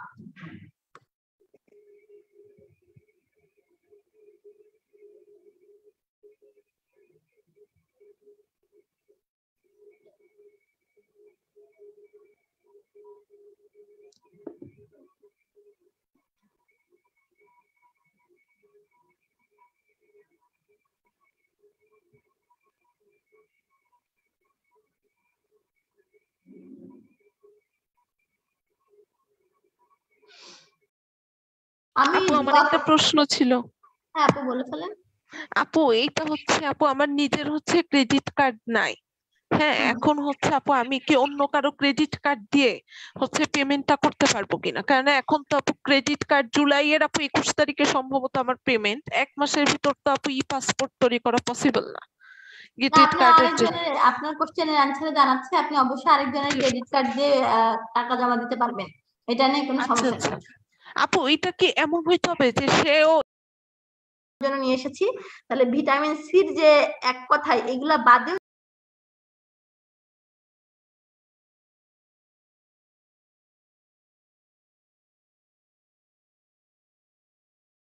অবশ্যই এনশিওর করবেন মাস্টার কার্ড আর ভিসা কার্ড। আমি কিন্তু এবার ঝামেলায় পড়ছিলাম, আমাকে ওরা আমেরিকান এক্সপ্রেস কার্ড দিছিল, আমি এটা বুঝি নাই, আমি লাস্ট মোমেন্টে পেমেন্ট করতে যাই ধরা খাইছিলাম। আপনি চেক করবেন যে কোনো ব্যাংকের মাস্টার কার্ড আর ভিসা কার্ড হলেই হবে, আর কিছু না। আচ্ছা আচ্ছা ঠিক আছে আপু, বুঝতে পারছি। ঠিক আছে আপু, থ্যাংক ইউ। আচ্ছা, এই কোশ্চেনটার অ্যান্সারের ব্যাপারে আমি যে কোনো একজন যে যে পারবেন সে অ্যান্সারটা দিন। আপু 2 নাম্বার হবে metabolism in liver and excreted through kidney. Okay, কারো কোনো আর মত আছে? কারো দ্বিমত আছে এই কোশ্চেনটা নিয়ে?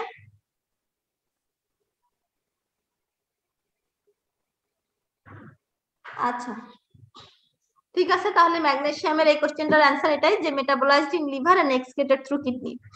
পরবর্তীতে ছিল ভিটামিন সির অ্যাকশন। তাহলে ভিটামিন সির ক্ষেত্রে আমরা সবাই জানি যে এটা কি কাজ করে, কোলাজেন সিনথেসিস করে। তাহলে ভিটামিন সির একটা পিকচার আমি দেখিয়েছি, পিকচারটা দেখে আমার খুব ভালো লেগেছে, আসলে ইউজুয়ালি এই জন্য আপনাদের জন্য নিয়ে এসেছি। তাহলে ভিটামিন সির যে এক কথায় এগুলা বাদেও যদি আমরা চিন্তা করি, সে কি কাজ করে, অ্যাক্টিভেট করে মেইনলি রিপেয়ার মেকানিজমটাকে, ইনঅ্যাক্টিভেট করে যে হেভি মেটাল যেগুলো, সেই হেভি মেটাল গুলো যেন জেনারেট না হয় সেই জন্য, এবং সে ইনডিউস করে অ্যাপোপ্টোসিসকে, আর সেই স্ক্যাভেঞ্জার হিসাবে কাজ করে। তাহলে ওভারঅল এই জিনিসটা আপনাদেরকে জানতে হবে, ফাংশন এবং mechanism of action. Vitamin C very complex functional role বডির জন্য, সে কোফ্যাক্টর হিসেবে কাজ করে, কোলাজেন সিনথেসিস করে, কার্নিটিন সিনথেসিস করে, টাইরোসিন সিনথেসিস করে, ক্যাটাবলিজমে হেল্প করে, নিউরোট্রান্সমিটার সিনথেসিস করে, ড্রাগ এবং স্টেরয়েড মেটাবলিজমে হেল্প করে। এছাড়া আদার ব্লাবলা অনেক কিছু আছে, সে অ্যান্টিঅক্সিডেন্ট এগেইনস্টে সে অক্সিডেটিভ স্ট্রেসটাকে কমিয়ে ফেলে। এই জিনিসগুলো ভিটামিন সির মেইন ফাংশন।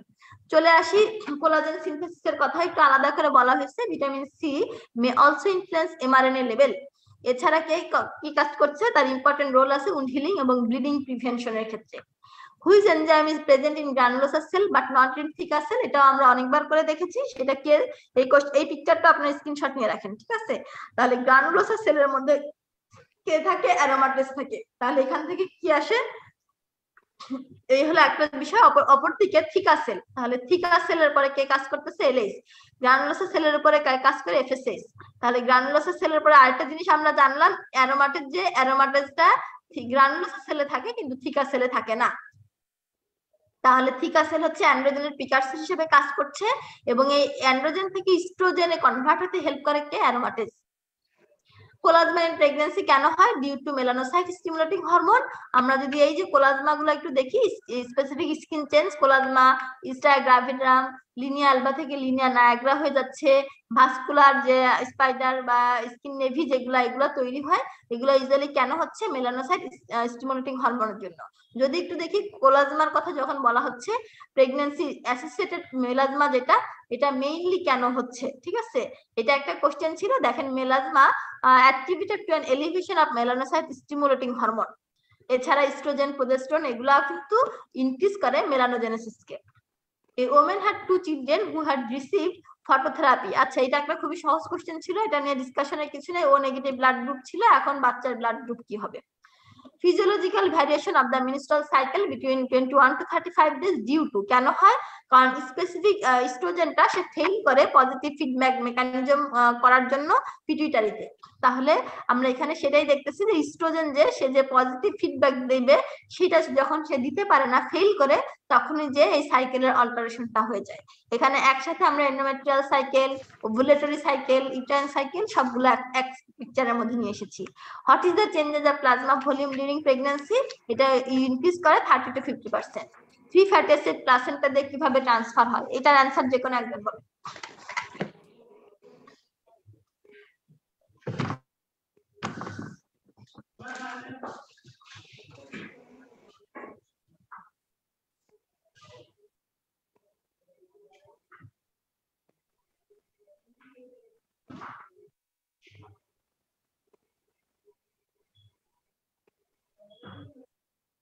আপু অ্যাক্টিভ ট্রান্সপোর্ট হয় নাকি?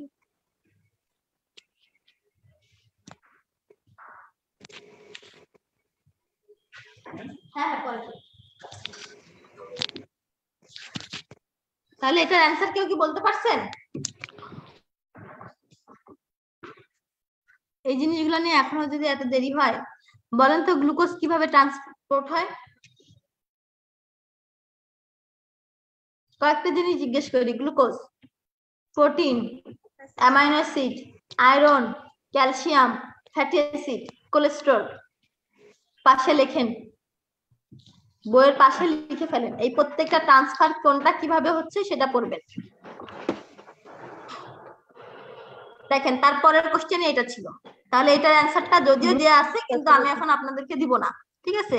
Glucose transport across the placenta through, ঠিক আছে। অ্যান্সারটা যদিও আপনারা দেখে ফেলছেন কিন্তু এটা আপনাদের হোমওয়ার্ক।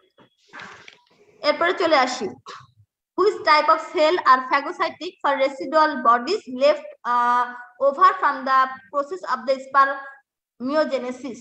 তাহলে এই যে আমরা জানি যে স্পার্মের ক্ষেত্রে ফ্যাগোসাইটিক সেল হিসেবে কে কাজ করে, সার্টলি সেলকে আমরা বলি phagocytic cell. Nitric oxide from which amino acid, কোন অ্যামাইনো অ্যাসিড থেকে নাইট্রিক অক্সাইডটা আসে, প্রিকারসর হিসেবে কে কাজ করে, এল আর্জিনিন। আরেকটা কোশ্চেন কিন্তু এই ক্ষেত্রে আসে, সেটার অ্যান্সার কি ছিল বলেন তো? ট্রিপ্টোফ্যান ছিল অ্যান্সার। এবার বলেন তো কোশ্চেনটা কি ছিল? ওই সেরোটোনিন কোথা থেকে ডিরাইভ করে? এই তো এবার আপনারা মানে কোরিলেশনের মধ্যে আসতে পারছেন। gonadotropin releasing hormone is what type of the biochemical structure. একদিন আমাদেরকে এইভাবে কোশ্চেনটার অ্যান্সার ঠিক করে দিয়েছিল, তাই না? সেটার অ্যান্সার কি হবে? Decapeptide. Cristae are present in, কোথায় থাকে ক্রিস্টি? মাইটোকন্ড্রিয়াতে থাকে। In which part of the cell does glycolysis take place, কোথায় হয়? লিভার যে সাইটোসেল, সাইটোসেলের এখানে হয়। চলে আসি আমাদের 100টা কোশ্চেন কিন্তু শেষ। এখন আমরা চলে আসবো পেপার 2 এর 100টা কোশ্চেনে। তাহলে পেপার 2 এর মধ্যে যদি আমরা চলে আসি, প্রথমে একটা কোশ্চেন ছিল, অ্যারো মার্কিংটা ছিল এখানে। এটা কি ইন্ডিকেট করে? অ্যারো রিপ্রেজেন্ট কি রিপ্রেজেন্ট করে? কলামনার যে এপিথেলিয়াম, কলামনার এপিথেলিয়ামকে। এরপরে একটা কোশ্চেন ছিল, সেই কোশ্চেনটার এখানে আমরা সেই গ্রাফটা আনতে পারি নাই, তবে বলা হচ্ছে সেই এখানে যে ওয়াই ছিল মেবি সেটা এলএইচ হরমোনকে ইন্ডিকেট করছিল। এরপর একটা পিকচার ছিল যে একটা কাট সেকশন দেখানো হয়েছে, আমলিকাল কর্ড। এখন এখানে লেবেল করা আছে, সেটা কোন লেভেলে ছিল? এই যে এইটা কি ইন্ডিকেট করছিল? তাহলে this indicate umbilical vein. Indian origin, lives in London, have history of low grade fever. Weight loss হচ্ছে, ওয়েট লস ছিল, কাফ ছিল 5 মাস ধরে, কিন্তু সে এখন প্রেগনেন্ট। চেস্ট এক্সরেতে দেখা গেল যে আপনি চেস্ট এক্সরে তাকে দিলেন, আপনার ডায়াগনোসিসটা কি? তার মানে যখন আপনাকে লো গ্রেড ফিভার বলছে, ওয়েট লস বলতেছে, কফ বলতেছে, 3 মাসের বেশি কাশি, তাই না? তাহলে এটা ডায়াগনোসিস কি? Diagnosis is tuberculosis, pulmonary TB. Fetal skull, এই পিকচারটার আগেও ছিল, এখানে ইন্ডিকেট করা ছিল প্যারাইটাল বোনের এখানে একটা অ্যারো মার্ক দেওয়া ছিল। তাহলে এই ফিটাল স্কালের ক্ষেত্রে এটা কোন স্কাল বোনটাকে রিপ্রেজেন্ট করছে? দিস ইজ প্যারাইটাল বোন। এরপর আরেকটা ছিল ব্রাউ প্রেজেন্টেশন ইন লেবার। এখন হেড ডায়ামিটারটা কোথায় আছে? তাহলে ব্রাউ প্রেজেন্টেশন যদি হয় তাহলে কোন হেড ডায়ামিটারটা সে যে এঙ্গেজ হয়? Mentor vertical. তাহলে এখানে আমি আপনাদেরকে একটা পিকচার দেখিয়েছি, আমার কেন জানি মনে হয় যে কোনো সময় এই জায়গাটা, যে কোনো এই পিকচারটা দিয়েই কোনো একটা জায়গা অবসলিউট করে আপনাকে বলে দিতে পারে যে এটা কোন ডায়ামিটার, সেটা মেনশন করার জন্য। তাহলে আমরা এখান থেকে শিখবো যেটা অক্সিপুট, যেটা অক্সিপুট থেকে যখন ফ্রন্টাল বোন পর্যন্ত আমরা একটা দাগ টানি, this is occiput of frontal. Diameter কত? 11.1। যখন অক্সিপুট থেকে আমি অক্সিপুট থেকে একটু সরে যে যদি নিচে আসি তাহলে this is sub occiput. Sub occiput থেকে ফ্রন্টাল বোন পর্যন্ত দাগ দিলে কি হবে? Sub occiput of frontal, this is 10 centimetre. একইভাবে সাব অক্সিপুট থেকে আমি ব্রেগমা পর্যন্ত যদি যাই তাহলে এটা ডায়ামিটার কি? Sub occiput of bregmatic, which is 9.5 centimetre. দেখেন কমতেছে কিন্তু, ঠিক আছে। এরপরে চলে আসি মেন্টাম, এটাকে আমরা কি বলি? মেন্টাম। মেন্টাম থেকে যখন আমি ভার্টেক্স পর্যন্ত একটা দাগ টানবো সেটার নাম হবে মেন্টো ভার্টিক্যাল। জানার বিষয়, এই মেন্টো ভার্টিক্যাল ডায়ামিটারটা সবচাইতে বড় ডায়ামিটার, 14 সেন্টিমিটার, এবং এই ডায়ামিটারে নর্মাল ডেলিভারি কোনোদিনই পসিবল না, কারণ পেলভিক ইনলেটের ডায়ামিটারের মধ্যে আপনারা 11, 12, 13 পড়েছেন, কিন্তু কখনো কি পড়েছেন 14? তাহলে যেই ডায়ামিটার দিয়ে সে পাস করবে ততখানি ডায়ামিটার যদি পেলভিসে না থাকে তাহলে অত বড় মাথা কিভাবে পাস করবে? How is it possible? এটা সম্ভব না। এই কারণে মেন্টো ভার্টিক্যাল ডায়ামিটার যদি কারো থেকে থাকে সেই ডায়ামিটারে নরমাল ডেলিভারি পসিবল না। অপরভাবে যদি আমরা সাবমেন্টামে চলে আসি একটু পাশে, তাহলে সাবমেন্টাম থেকে যদি ব্রেগমা পর্যন্ত দাগ টানি তাহলে এটার নাম হবে কি? সাবমেন্টো ব্রেগমাটিক। তাহলে আমরা এইভাবে এই কয়েকটা ডায়ামিটার আমরা পড়ি, তাহলে কোন ডায়ামিটার কতটুকু এটা আমাদেরকে জানতে হবে। তাহলে আমরা একটা ফ্লেক্স ভার্টেক্স এর ক্ষেত্রে এই ডায়ামিটার গুলা সব শিখে ফেললাম। এই ডায়ামিটার নিয়ে কারো কোনো সমস্যা নাই তো?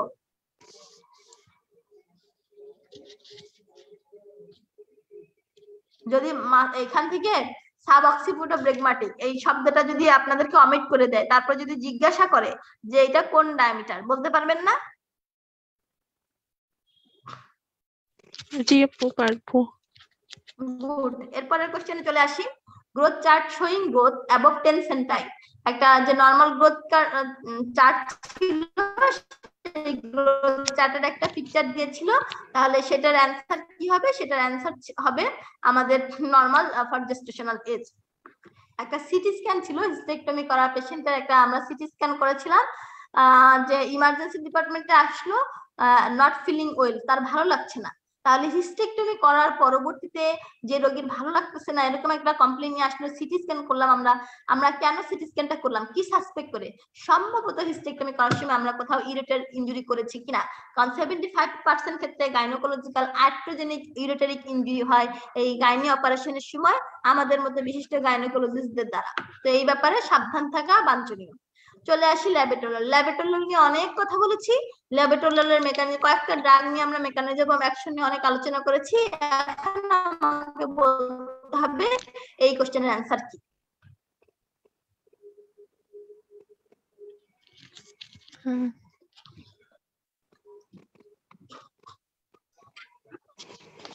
ক্লাস নিচ্ছি।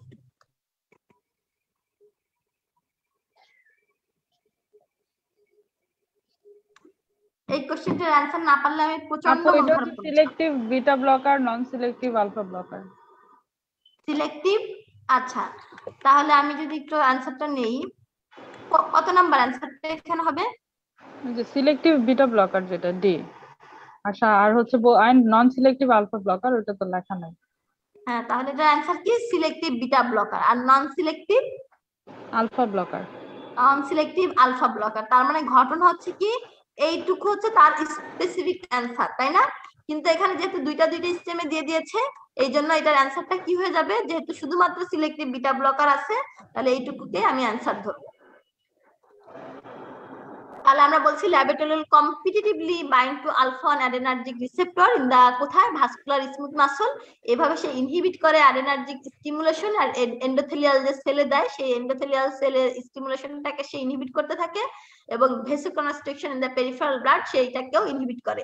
মনে রাখবেন কি, হাইপারটেনশন মানে অল ব্লাড ভেসেল কনস্ট্রিকশন, মানে পা থেকে মাথা পর্যন্ত যত ভেসেল আছে সবগুলোকে কনস্ট্রিক্ট করে দেয়। তাহলে ল্যাবেটোলার একটা অ্যান্টি হাইপারটেনসিভ ড্রাগ হিসেবে কাজ করে, তার মানে তার কাজ কি? এই কনস্ট্রিকশন গুলোকে প্রিভেন্ট করা। What is the objective of phase 3 clinical trial? আমরা এই সময় ফেজ 3 ক্লিনিক্যাল ট্রায়ালে ড্রাগের ইফেক্টিভনেসটাকে চেক করি। Which of the following drug is used to suppress lactation postpartum in mother who suffer from stillbirth? তাহলে আমরা ল্যাকটেশনটাকে সাপ্রেস করার জন্য, পোস্টপার্টাম ল্যাকটেশন সাপ্রেস করার জন্য কোন ড্রাগ দেয়? ক্যাবারগুলিন। দেখা গেল খুবই দুঃখের বিষয়, আইইডি হতে পারে, স্টিলবার্থ হতে পারে, তখন আমাদের ল্যাকটেশনটা সাপ্রেস করতে গেলে যে ড্রাগটা আমরা ইউজ করি ইউজুয়ালি ব্রোমোক্রিপ্টিন, ক্যাবারগুলিন, এই ড্রাগগুলো আমরা দেই। এখন আমরা বেশি ইউজ করি ব্রোমোক্রিপ্টিনের তুলনায় ক্যাবারগুলিন। ড্রসপেরিনন কি? ড্রসপেরিনন একটা anti androgenic drug. When should the prophylactic dose of low molecular weight heparin be stopped before regional analgesia? তাহলে আমরা কখন হচ্ছে রিজনাল অ্যানালজেসিয়ার কত ঘন্টা আগে অফ করে দিব? 12 ঘন্টা আগে। Mirena secrete in 24 hour. Mirena যে আমরা দেই, ঠিক আছে, সে কিভাবে কাজ করতেছে? 24 ঘন্টার মধ্যে সে কিভাবে কি রিলিজ করে? মাত্র 20 মাইক্রোগ্রাম। মিরেনা যেটা আইডির মতো একটা ভার্সন, ঠিক আছে, তাহলে সেই যেভাবে আমরা প্লেস করে দিয়ে চলে আসি, সে সিক্রেট করে 20 মাইক্রোগ্রাম পার 24 আওয়ারে। ওমেন অন অ্যান্টিমেটিক কেমিন এন্ডোপ্লাজমিক রেটিকুলাম, সরি, একটা অ্যান্টিমেটিক ড্রাগ আমরা দিচ্ছি যখন রোগীটার হচ্ছে এই ছিল ইনভলান্টারি মাসেল মুভমেন্টের হচ্ছে একটা হিস্ট্রি ছিল, আপনার কাছে আসলো ওপিডি তে, which drug is she using, তাহলে কোন ড্রাগটা সে ইউজ করছে। তাহলে আমরা একটা কথা বারবার করে বলছিলাম যে এক্সট্রা পিরামিডাল ইফেক্ট যে ফেলে অ্যান্টিমেটিক ড্রাগের কোনটা? মেটোক্লোপ্রোমাইড। ওসিপির ক্ষেত্রে মেইন অ্যাকশনটা কি? সে ইনহিবিট করে ওভুলেশনকে। প্লাসেন্টা দিয়ে কোন ড্রাগটা হচ্ছে ক্রস হয় এবং হচ্ছে কেন হয়? এই একটা মানে রিকলের প্রথম কোশ্চেন ছিল এটা। আমি এই কোশ্চেনটা নিয়ে অনেক ইন ডিটেইলস আলোচনা করেছিলাম। তাহলে এই কোশ্চেনের অ্যানসার কি হবে? High lipid solubility. ইয়েস, এই কোশ্চেনের অ্যানসার হচ্ছে তাহলে হাই লিপিড সলিবিলিটি।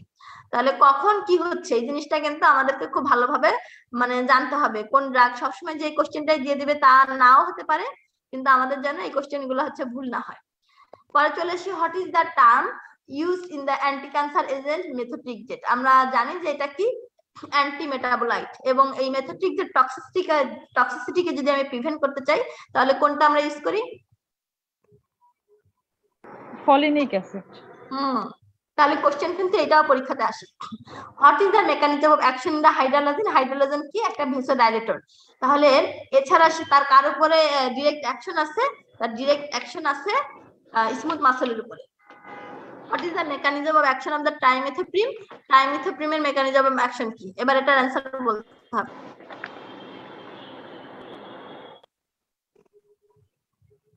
বলেন এটা অ্যান্সার কি? ট্রাইমেথোপ্রিম কিভাবে কাজ করে? এটা হচ্ছে ওই যে ডাইহাইড্রোফোলার সিনথেসিস ইনহিবিটর। আমরা কয়েকটা ড্রাগ, ঠিক আছে, একদম ঝাড়া মুখস্থ করছি মেকানিজম অফ অ্যাকশন, তাই না? আমাদের যে অ্যান্টিবায়োটিকের যে ক্লাসিফিকেশন, সেই ক্লাসিফিকেশনের মধ্যে আমরা যে ড্রাগগুলো, সেই ড্রাগগুলোর অ্যাকশন কিন্তু জানবো। প্যাটেন্ট, আচ্ছা, পেশেন্ট আছে lithium, patient on lithium which organ anomaly occur. তাহলে লিথিয়াম যদি একটা কোনো প্রেগন্যান্ট ওমেন খায় তাহলে কি হতে পারে? অ্যানোমালি সবচেয়ে কমন। এই অ্যানোমালির নাম কি? ইপস্টেইন অ্যানোমালি।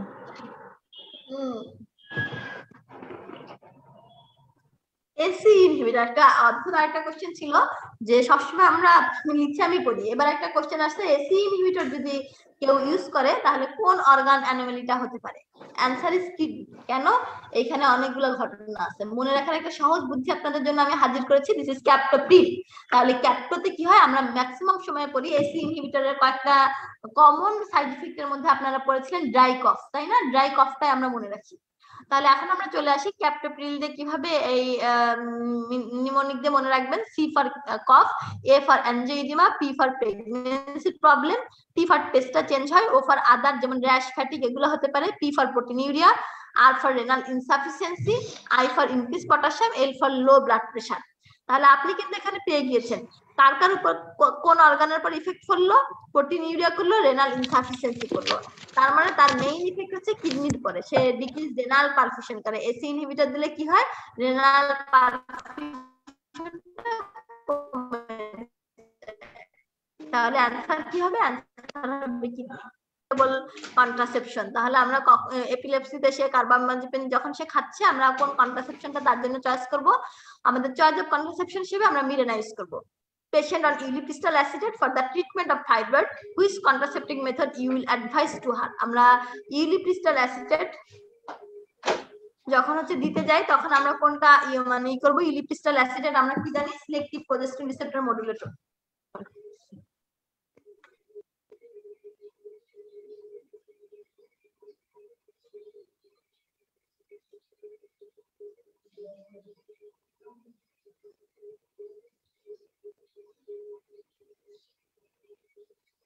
ইউলিপ্রিস্টাল অ্যাসিটেটের কথা যেটা আমরা জানতাম, এক নাম্বার অনেক সময় কোশ্চেন আসে সে সিলেক্টিভ প্রোজেস্টেরন রিসেপ্টর মডুলেটর।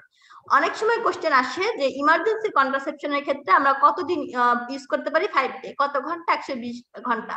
এছাড়া ইউলিপ্রিস্টাল অ্যাসিটেটের আরেকটা ইউজ আছে ফাইব্রয়েডের ক্ষেত্রে আমরা দেই টু ডিক্রিজ দ্য সাইজ। এখন বলা হয়েছে যে এর পরবর্তীতে যদি আপনি কন্ট্রাসেপটিভ মেথড হিসেবে তাকে অ্যাসোসিয়েটেড অ্যাডভাইস করতে চান তাহলে কোনটা দিবেন? ব্যারিয়ার মেথড দিবেন। A woman experienced a postpartum hemorrhage after delivery and is administered carbapenem to promote uterine contraction. What type of drug is carbapenem? Carbapenem কোন ধরনের drug? Prostaglandin F2। Aspirin and indomethacin, what is the difference in action? ঠিক আছে, aspirin কিভাবে কাজ করে? সে irreversibly inhibit করে COX-1 দেন ibuprofen। আমরা জানি অ্যাসপিরিন কি একটা নন selective and irreversibly inhibit both form. It does so। আচ্ছা, বাকিটুকু আর জানার দরকার নেই।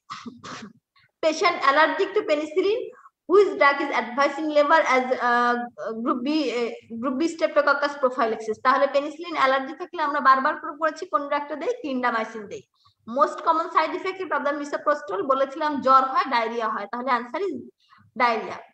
মিফেপ্রিস্টন কিভাবে কাজ করে? সে একটা অ্যান্টি প্রোজেস্টেরন ড্রাগ হিসেবে কাজ করে। আচ্ছা, মিফেপ্রিস্টন আমরা অনেক সময় মানে ম্যাক্সিমাম সময় RU486 হিসেবে কিন্তু লিখি। It is used to cause an abort, মানে অ্যাবর্টিফিশন হিসেবে সে কাজ করে। তাহলে it is used to cause an abortion during the early part of the pregnancy. আচ্ছা, এটা একটা সহজ কোশ্চেন ছিল, ক্লিনিক্যাল ম্যানেজমেন্টের একটা কোশ্চেন ছিল। যদি লাস্টের দিকে একটু তাকাই দেখেন আরএমআই। আরএমআই কোশ্চেনটা কি আর পড়ার দরকার আছে? আরএমআই ক্যালকুলেশন আপনারা করতে পারবেন না যেভাবে আসুক?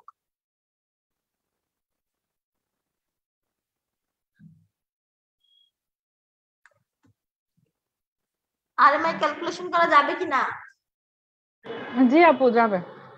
তাহলে আরএমআই নিয়ে আর আলোচনার দরকার আছে? না আপু। ওকে, তাহলে আমরা পরে চলে আসি পরের কোশ্চেনে। এখানে বলা হয়েছে commonest cause of the postmenopausal bleeding. পোস্টমেনোপজালের 1 নাম্বার কারণ কি? অ্যাট্রপিক ভ্যাজাইনাইটিস। 2 নাম্বার কারণ কি? তখন আমরা কার্সিনোমার দিকে চলে যাব। তাহলে this is atrophic vaginitis. On performing hysteroscopy on postmenopausal women, surgeon find resistant and internal os. সে যে ইন্টারনাল অসে আমরা প্রথমে কি কাজ করি হিস্টোস্কোপি করতে যাই, তখন কিন্তু দুই ভাবে কাজ করা হয়। একটা তো ল্যাপারোস্কোপি গেল, আবার হিস্টোস্কোপির ক্ষেত্রে আমরা ইনস্ট্রুমেন্ট নিয়ে বসি। প্রথমে আমাদের কাজ থাকে কি স্পেকুলাম নিয়েই আমরা, আরেকটা কি কাজ করি ভলসেলাম দিয়ে আমরা হচ্ছে সার্ভিক্সটাকে ধরি। ধরার পরে ভলসেলাম, আইদার ভলসেলাম অথবা টেনাকুলাম যেটা দিয়েই হোক, তার পরবর্তীতে আমরা ডাইলেট করার চেষ্টা করি। ইন্টারনাল আমরা যে ডাইলেটর গুলো আছে একদম যে ছোট সাইজ থেকে গ্রাজুয়ালি বড় সাইজের দিকে যাই। তাহলে আমি প্রথমে যে চিকন ডাইলেটরটা সেটা নিয়ে আমি যখন ডাইলেট করতে যাই তখন দেখা গেল আমি রেজিস্ট্যান্ট ফিল করলাম। সে কথাটাই বলা হচ্ছে যে on performing hysteroscopy A post menopausal women, আমি দেখলাম বা আমি ফিল করি যে সেখানে একটা রেজিস্ট্যান্ট। ইউজুয়ালি ম্যাক্সিমাম ক্ষেত্রেই খুব মানে ইজিলি চলে যায়, কিছু কিছু ক্ষেত্রে অনেক বেশি রেজিস্ট ফিল হয়। তাহলে এরকম একটা রেজিস্ট্যান্ট পেলাম। এখন বলা হচ্ছে what is the ratio of uterine corpus till this point. তাহলে এটা কত? আমরা জানি বডি এবং সার্ভিসের যে কতগুলা রেশিও থাকে চেঞ্জ হয়ে যায়। তাহলে এই ক্ষেত্রে অ্যানসার কি হবে? 1:1। Women presented in emergency with acute abdomen which woke her up at night. Emergency আপনি ইমার্জেন্সি ডিপার্টমেন্টে আছেন, acute abdomen নিয়ে আসলো এবং সে হিস্ট্রি দিল surgical management of the miscarriage 1 week ago. 1 সপ্তাহ আগে মিসক্যারেজে তার একটা সার্জিক্যাল ম্যানেজমেন্ট দেওয়া হয়েছিল। হিস্টোপ্যাথোলজি রিপোর্টে ছিল যে ডেসিডুয়া নরমাল, কোনো কোডিওনিং ফিলাই নেই। তাহলে আপনার ফার্দার অ্যাকশন কি হবে? আপনি তাকে অ্যাডমিট দিবেন, অবজারভেশন করবেন, নেক্সট আপনি সনোগ্রাফিক মনিটরিং এ চলে যাবেন। একটা সিটিজের একটা কোশ্চেন ছিল। এরপরে আসি which radiotherapy needed vaginal device insertion. তাহলে আমি ব্রাকিথেরাপি নিয়ে যে কথাটা আপনাদেরকে বলেছিলাম যে একদম কাছাকাছি যেই যখন আমরা কাজ করব তখন যে থেরাপিটা দিই, যেখানে আমার দরকার সেই জায়গাটাতেই যখন আমি কাজ করছি, দিস ইজ ব্রাকিথেরাপি। তাহলে এটাই বলা হচ্ছে ব্রাকিথেরাপির ক্ষেত্রে। দেখেন এই যে ভ্যাজাইনাল ডাইভারশন ইনসারশনের সময় আপনি কোন রেডিওথেরাপিটা ইউজ করবেন? ব্রাকিথেরাপি ইউজ করবেন। দেখেন আমি ভ্যাজাইনাতে কাজ করছি, তখন আমি একদম এখানে এসে অ্যাপ্লিকেটর দিয়ে কাজ করছি, this is brachytherapy. Postpartum hemorrhage after vaginal delivery, pharmaceutically failed to stop the bleeding. তাহলে ভ্যাজাইনাল ডেলিভারি হলো, মেডিকেল ড্রাগ দিয়েও আমরা স্টপ করতে পারছি না, তখন আমি সার্জিক্যাল স্টেপে আমাকে যখন যেতে হচ্ছে তখন কোন ফার্স্ট সার্জিক্যাল স্টেপটা আমার হবে? প্রথমেই আমি ইন্ট্রাইটার্ন বেলুন টেম্পোনেট দিয়ে চেষ্টা করব ব্লিডিংটা কমানোর জন্য। এরপরে বলা হচ্ছে মাদার উইথ টুইন প্রেগন্যান্সি ছিল, diagnosis hyperthyroidism, comes with vomiting, TSH এত, F4 এত। তাহলে আমি কি কাজ করব? তখন আমার হাইপারথাইরয়েডিজম এটাকে কন্ট্রোল করার জন্য প্রথমে আমি তাকে প্রোপাইল থাইরয়েসেল দিয়ে ট্রিটমেন্ট করার চেষ্টা করব। Which vitamin is deficient in Wernicke encephalopathy? খুব easy question, vitamin B one. Most common site of the vulval cancer, কোন সাইটে ভালভাল ক্যান্সার হয়? লেবিয়া মেজরা। যদি পিকচারটা দিকে একটু তাকাই, আমি আপনাদেরকে দেখানোর চেষ্টা করেছি, দেখেন দুই পাশে কোন সাইটে হচ্ছে? লেবিয়া মেজরাতে হচ্ছে, ম্যাক্সিমাম হচ্ছে লেবিয়া মেজরা। তাহলে most common site of the vulval cancer, answer is labia majora. এর পরের কোশ্চেন ছিল women died after caesarean section, she had shortness of breath with history of the postpartum haemorrhage. তাহলে একটা patient caesar করার পরে মারা গেছে, তার হচ্ছে শর্টনেস অফ দা ব্রিদিং এর একটা হিস্ট্রি ছিল এবং তার পোস্টপার্টাম হেমোরেজের হিস্ট্রি ছিল। পেশেন্ট ডিআইসি তে চলে গিয়েছিল, তার পোস্টমর্টম যে হচ্ছে পোস্টমর্টম করার পরে পোস্টমর্টম আপনি করা হলো, পোস্টমর্টম করার পরে দেখা গেল ফেসিয়াল হেয়ার এবং এপিথেলিয়াল সেল এগুলো আপনি পাওয়া যাচ্ছে। What is your diagnosis? তার মানে কি এই সময় তার কি হয়েছিল? অ্যামনিওটিক ফ্লুইড এম্বোলিজম হয়েছিল। একটা 42 বছরের একজন ফিমেল আসলো, আর্জেন্সি, ফ্রিকোয়েন্সি, ইনকন্টিনেন্স এগুলো সবকিছু নেই, কিন্তু তার কোনো স্ট্রেস ইনকন্টিনেন্স নাই। ব্লাডার ডায়েরি আপনি যখন মেইনটেইন করলো সেখানে দেখলেন লো কমপ্লায়েন্স ব্লাডার ওয়াজ নরমাল, কোনো ইমপ্রুভমেন্ট হয় নাই ব্লাডার বিল করার পরও। তখন আপনার প্ল্যান কি হবে? অ্যান্টি মাসকারেনিক ড্রাগে আপনি চলে যাবেন। Women is premature rupture of the membrane, কোন টেস্টটা আমরা এই প্রমের জন্য করি ডায়াগনোসিস করার জন্য? Answer is fibronectin test, infinity star. A male came with infertility checkup, was taking finasteride. ইনফার্টিলিটি চেকআপের জন্য একটা মেল আসলো, সে ফাইনাস্টাইড খাচ্ছে। Finasteride exert action by inhibiting of which enzyme. তাহলে এটা আমি একটু আগে আলোচনা করার চেষ্টা করেছিলাম, একটা কোশ্চেন বলেছিলাম যে টেস্টোস্টেরন, ইচ্ছা করে আমি সেই সময় অ্যানসারটা দেই নাই, বলেছিলাম এখানে একটা মানে ঘটনা ঘটে, সেটা কি টেস্টোস্টেরনের অ্যাক্টিভ ফর্মের নাম কি বলেছিলাম, ডাইহাইড্রোটেস্টোস্টেরন। তাহলে এখানে একটা এনজাইম লাগে 5 আলফা রিডাকটেস, এবং এইখানে আরেকটা ঘটনা ঘটে কি, এই জায়গাটাতে যদি ফাইনাস্টাইড দেওয়া হয় তাহলে কিন্তু এই অংশটা ডিক্রিজ করে যায়, ডিক্লাইন করে যায়। তাহলে finasteride and dutasteride reduce serum level of the dihydrotestosterone, এটা ইউজ করলে এই জায়গাটাতে 5 আলফা রিডাকটেস কাজ করতে পারবে না, টেস্টোস্টেরন কনভার্ট হতে পারবে না ডাইহাইড্রোটেস্টোস্টেরনে। তাহলে সেটাই বলা হচ্ছে যে ফাইনাস্টাইড কোন এনজাইমের উপরে যে কাজ করছে, 5 আলফা রিডাকটেস। তাহলে এই পিকচারটা স্ক্রিনশট দিয়ে রাখেন, ইনফিনিটি স্টার।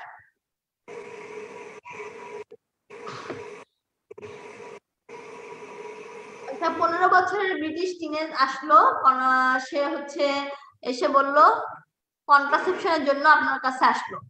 এখন আপনি কোন গাইডলাইন অনুযায়ী, তার বয়স কিন্তু 15, এটা হলো একটা মূল বিষয়। আমরা যেটা ফ্রেজার লতে কয়েকটা জিনিস পড়েছিলাম, কখন একটা সেক্সুয়ালি অ্যাক্টিভ হতে পারবে, কখন সে কনসেন্ট নিবে, কখন উইদাউট কনসেন্ট সে হচ্ছে করতে পারবে, কখন কন্ট্রাসেপশন নিতে পারবে, এরকম কিন্তু কিছু ল আমরা ক্লাসে পড়েছিলাম। তাহলে এই যে ফ্রেজার ল, সেই লটার নাম হচ্ছে ফ্রেজার ল। তার মানে এই ফ্রেজার ল আমাকে ফলো করে সেই ক্ষেত্রে তাকে আমরা অ্যাডভাইস করবো, বাদ বাকি যা কিছু। এরপরে ছিল একটা 34 বছরের একটা পেশেন্ট আপনার কাছে আসলো, প্রিনাটাল লেডি, ইমার্জেন্সি ডিপার্টমেন্টে কমপ্লেইন করলো হেভি পেইনলেস ভাজানাল ব্লিডিং, তার অনেক বেশি হেভি মিনিস্ট্রাল ব্লিডিং হয়, কিন্তু সে ভাইটালি স্টেবল। আপনি কি অ্যাডভাইস করবেন? তাকে আগে মানে চেক করে নেবেন তার সিবিসিটা, তার হিমোগ্লোবিনের স্ট্যাটাসটা কি, তারপরে আমরা অন্যান্য এক্সামিনেশনে চলে যাব, সোনোগ্রাফিক ইভালুয়েশনে, পারভাজানাল এক্সামিনেশনে। এর পরবর্তীতে যদি আমাদের প্রয়োজন হয় আমরা কোয়াগুলেশন প্রোফাইল করে তার পরবর্তীতে আমরা ডিএনসি করব কি করব না সেই ডিসিশনে যাব।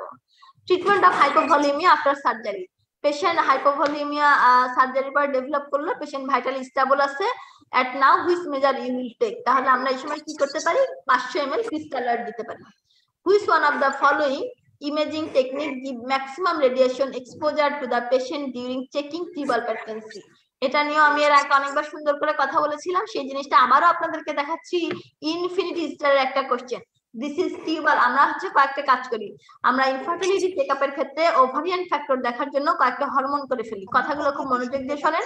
এফএসএইচ করি, এলএইচ করি, এএমএস করি, এই কয়েকটা কাজ করি।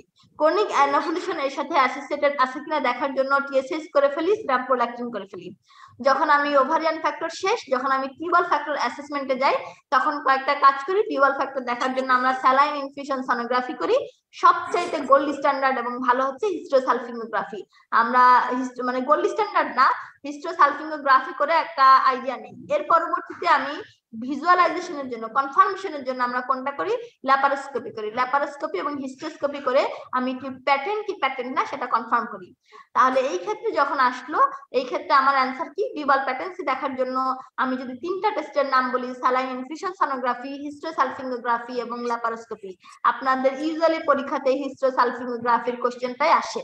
তাহলে আবারও দেখি যে দেখেন যে চেকিং টিউবাল প্রেগন্যান্সি, আপনি এখানে কোন অ্যান্সারটা দিবেন, অ্যান্সার হবে আপনার হিস্টোসালফিঙ্গোগ্রাফি। তাহলে হিস্টোসালফিঙ্গোগ্রাফিতে থ্রু দা ভাজাইনা আমরা ডাই দেই, ডাইটা পাস করে থ্রু দা ইটার্ন ক্যাভিটি, তার পরবর্তীতে ইটার্ন ক্যাভিটি ওয়েল ডিস্টেন্ডেড হয়ে থ্রু দা ফেলোপিয়ান টিউব, তখন সে ওভারির এই পাশে সে ফ্রি স্প্লেট হয়। এই জন্য আমরা 4টা পিকচার নেই এই ক্ষেত্রে। তাহলে পিকচারটা আসে কেমন, পিকচারটা আসে এরকম। তাহলে this is a contrast film of hysterosalpingography showing well distended uterine cavity and fallopian tube and there is free spill present. এইভাবে হলো জিনিসটা আমরা এই হিস্ট্রিতে দেখতে পাচ্ছি। তাহলে এই কোশ্চেনটা যেন ভুল না হয়। যেহেতু এখানে কিন্তু আপনাকে যদি বলতো যে একদম মানে কনফার্মেটরি একটা বিষয়, তখন অ্যান্সারটা চলে আসছে laparoscopy and dye intubation. Dye intubation মানে কি, ক্রোমোপার্টিবিউশন। কিন্তু আপনাকে কিন্তু এখানে কেন হিস্টোসালফিঙ্গোগ্রাফি হলো সেটা বোঝার জন্য আমি আপনাকে একটা ক্লু দেখাচ্ছি, ম্যাক্সিমাম রেডিয়েশন এক্সপোজার বলেছে। তার মানে কি, এটা তো একটা এক্সরে। তার মানে এইখানে যখন রেডিয়েশন এক্সপোজারের কথা আসছে, তখন টিউবাল প্যাটেন্সির সাথে কার সম্পর্ক চলে আসবে, hysterosalpingography. So hysterosalpingo is the answer. Which modality you will use to check growing thyroid nodule in the pregnancy? তাহলে এটা মনে রাখবেন, আলট্রাসোনোগ্রাম হচ্ছে gold standard for checking thyroid nodule in pregnancy. এইখানে আমি কোনো রেডিও আইসোটোপ ইউজ করতে পারবো না, সিটি, এমআরআই, টেকনিনিয়াম এগুলো কোনো কিছু ইউজ করা যাবে না প্রেগন্যান্সি পিরিয়ডে। তাহলে লাভবেলি বইয়ের মধ্যে আমি এই কোশ্চেনটার অ্যান্সার খুঁজে দেখেছি, বাকি সবকিছু কিন্তু কন্ট্রাইন্ডিকেশনের মধ্যে আছে এবং আলট্রাসোনোগ্রামকে বলা হয়েছে gold standard.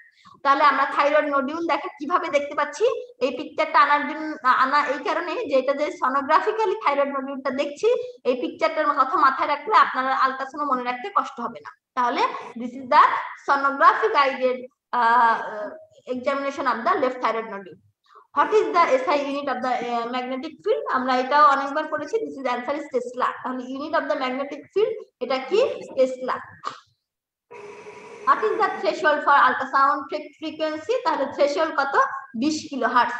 The difference between peak and the base of the ultrasound wave is called. তাহলে আমরা যদি একটু দেখি, এই যে পিকে গেল নিচে আসলো, পিকে গেল নিচে আসলো, তাহলে মাঝখানে এই যে এই অংশটাকে কি বলা হয়? amplitude. So answer is amplitude. A 14-year-old girl treated with radiotherapy.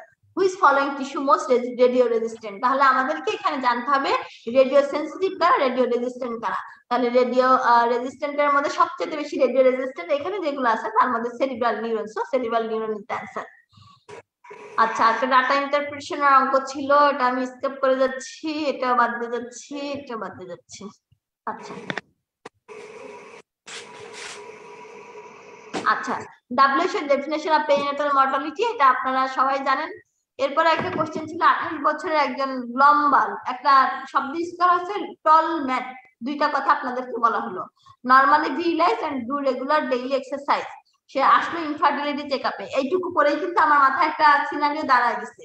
Hormonal প্রোফাইলে দেখেন এফএসএস লেভেল লেস দেন 1 আছে, টেস্টোস্টেরন 42 আছে, prolactin 300। What is the diagnosis? তাহলে আমার কি হবে ডায়াগনোসিস?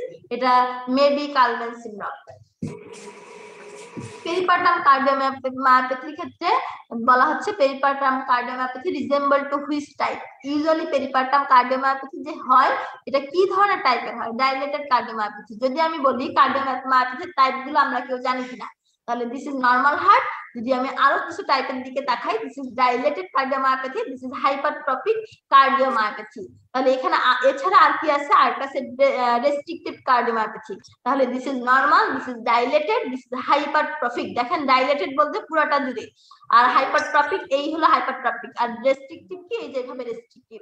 তাহলে ফিমেলদের ক্ষেত্রে পেরিপার্টাম পিরিয়ডে কোন মানে কার্ডিওমায়োপ্যাথিটা কমন? ডাইলেটেড কার্ডিওমায়োপ্যাথিটা কমন। তাহলে ডাইলেটেড, হাইপারট্রফিক, রেস্ট্রিক্টিভ কোনটা থেকেই ভয় পাওয়ার কারণ নেই। Dilated cardiomyopathy is common in of the peripartum period. আপু একটা কোশ্চেন করতে যাচ্ছিলাম আপু। হ্যাঁ হ্যাঁ শুনি আপু একটু আগে যে ওই যে একটা কোশ্চেনে বললেন না যে কালম্যান সিনড্রোম, ওইটা কালম্যান সিনড্রোম কেন বললেন একটু বলবেন? এই ক্ষেত্রে আমার বলা হচ্ছে একটা 28 বছর, তার মানে তার রিপ্রোডাক্টিভ পিরিয়ডের কথা বলা হচ্ছে। এরপরে বলা হচ্ছে সে টল, এটা হলো আরেকটা। এরপরে বলা হচ্ছে নরমালি ভিরিলাইজ, তার কোনো মানে ভিরিলাইজেশনের যে বিষয় এগুলা ছিল সে মানে নরমালি, ঠিক আছে, এখানে নরমালি একটা কথা বলা হচ্ছে। এবং তারপরের কথাগুলো আলাদা এমনি বলা হচ্ছে ইনফার্টিলিটি চেকআপে আসছে, তার মানে তার ইনফার্টিলিটি যেহেতু, তার মানে যে জিনিসগুলো ঘটে আরো কিছু ক্লু দিলে আরো আপনার জন্য ইজি হতো, যেমন অ্যাজোস্পার্মিয়া যদি বলে দিত, গাইনোকমাসিয়া যদি বলে দিত, হরমোনাল প্রোফাইলের দিকেও যদি আমি তাকাই তাহলে এফএসএস লেভেলটা আমি কম দেখতে পাচ্ছি, টেস্টোস্টেরনটা 42 নরমাল লেভেলের মধ্যে আছে কি প্রোল্যাকটিনটা একটু বেশি আছে, তাই না? আমরা লেস দেন 250 পর্যন্ত বলতে পারি নরমাল, খুব যে বেশি অনেক বেশি হয়ে গেছে তা কিন্তু না। এই জন্য আমি ডায়াগনোসিসটা কালম্যান সিনড্রোমে নিয়ে আসছি। যদি এর থেকে প্রোল্যাকটিন আরো বেশি হইতো তখন আমি পিটুইটারি অ্যাডেনোমার দিকে যেতাম। বোঝা গেছে? বেশি হয়ে গেছে তা কিন্তু না, এই জন্য আমি ডায়াগনোসিসটা কালম্যান সিনড্রোমে নিয়ে আসছি। যদি এর থেকে প্রোল্যাকটিন আরো বেশি হইতো তখন আমি পিটুইটারি অ্যাডেনোমার দিকে যেতাম। বোঝা গেছে? জি আপু। আচ্ছা, SIADH is associated with which cancer? সিয়াদের সাথে আমরা জানি কোন ক্যান্সারটা যায়, স্মল সেল ক্যান্সার। আমরা একটু দেখতে পাচ্ছি যে আমাদের এডিএস হরমোনের ক্ষেত্রে যে রিলেশনটা এবং ইনঅ্যাপ্রোপ্রিয়েট যে সিকটেশন সে যে কাজ করলো কিডনি, এবং আলটিমেটলি দেখেন এই যে লাং এর ক্ষেত্রে যেও স্মল সেল লাং ক্যান্সার। তো এটার ক্ষেত্রে যে জিনিসটা কয়েকটা ক্যান্সার, আর কি কি ক্যান্সার হয় এই কোশ্চেনটার স্টেম গুলা সাজাতে যে আমি তখন ক্যান্সারের টাইপ গুলা পড়েছি, তাহলে সেই টাইপের মধ্যে যে দেখছি একটা ক্যান্সার হয় স্মল সেল লাং ক্যান্সার, একটা লার্জ সেল ক্যান্সার।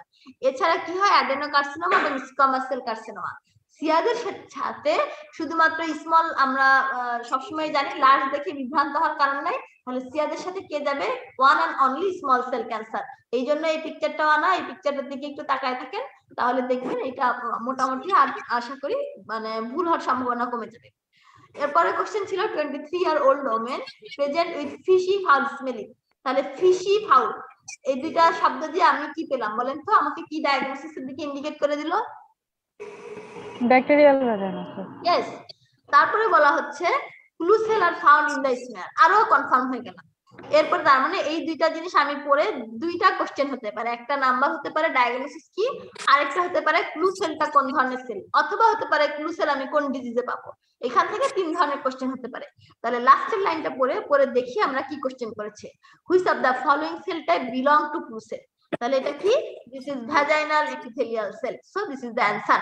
তাহলে নরমাল এপিথেলিয়াল সেল আমরা দেখতে পাচ্ছি আর ক্লু সেলও আমরা দেখতে পাচ্ছি, তাহলে দিস ইজ নরমাল এপিথেলিয়াল, যে ভ্যাজাইনাল এপিথেলিয়াল সেল সেটাই হলো answer. Most common site of the endometriosis, endometriosis কি? এন্ডোমেট্রিয়াল গ্ল্যান্ড এন্ড স্টোমা যদি আউটসাইড দ্য ইউটেরাইন ক্যাভিটি, বলেছিলাম ঘরের জিনিস বাইরে চলে গেলে তাকেই বলা হয় এন্ডোমেট্রিওসিস। তাহলে বাইরে কোথায় যাবে? তার আশেপাশে যেটা তার সবচাইতে কাছের জায়গা, কাছের জায়গা কোনটা? ওভারি। তাহলে আমরা দেখতে পাচ্ছি, দেখেন এই যে বিভিন্ন কালার, দিস ইজ ওভারি। এছাড়া কোথায়?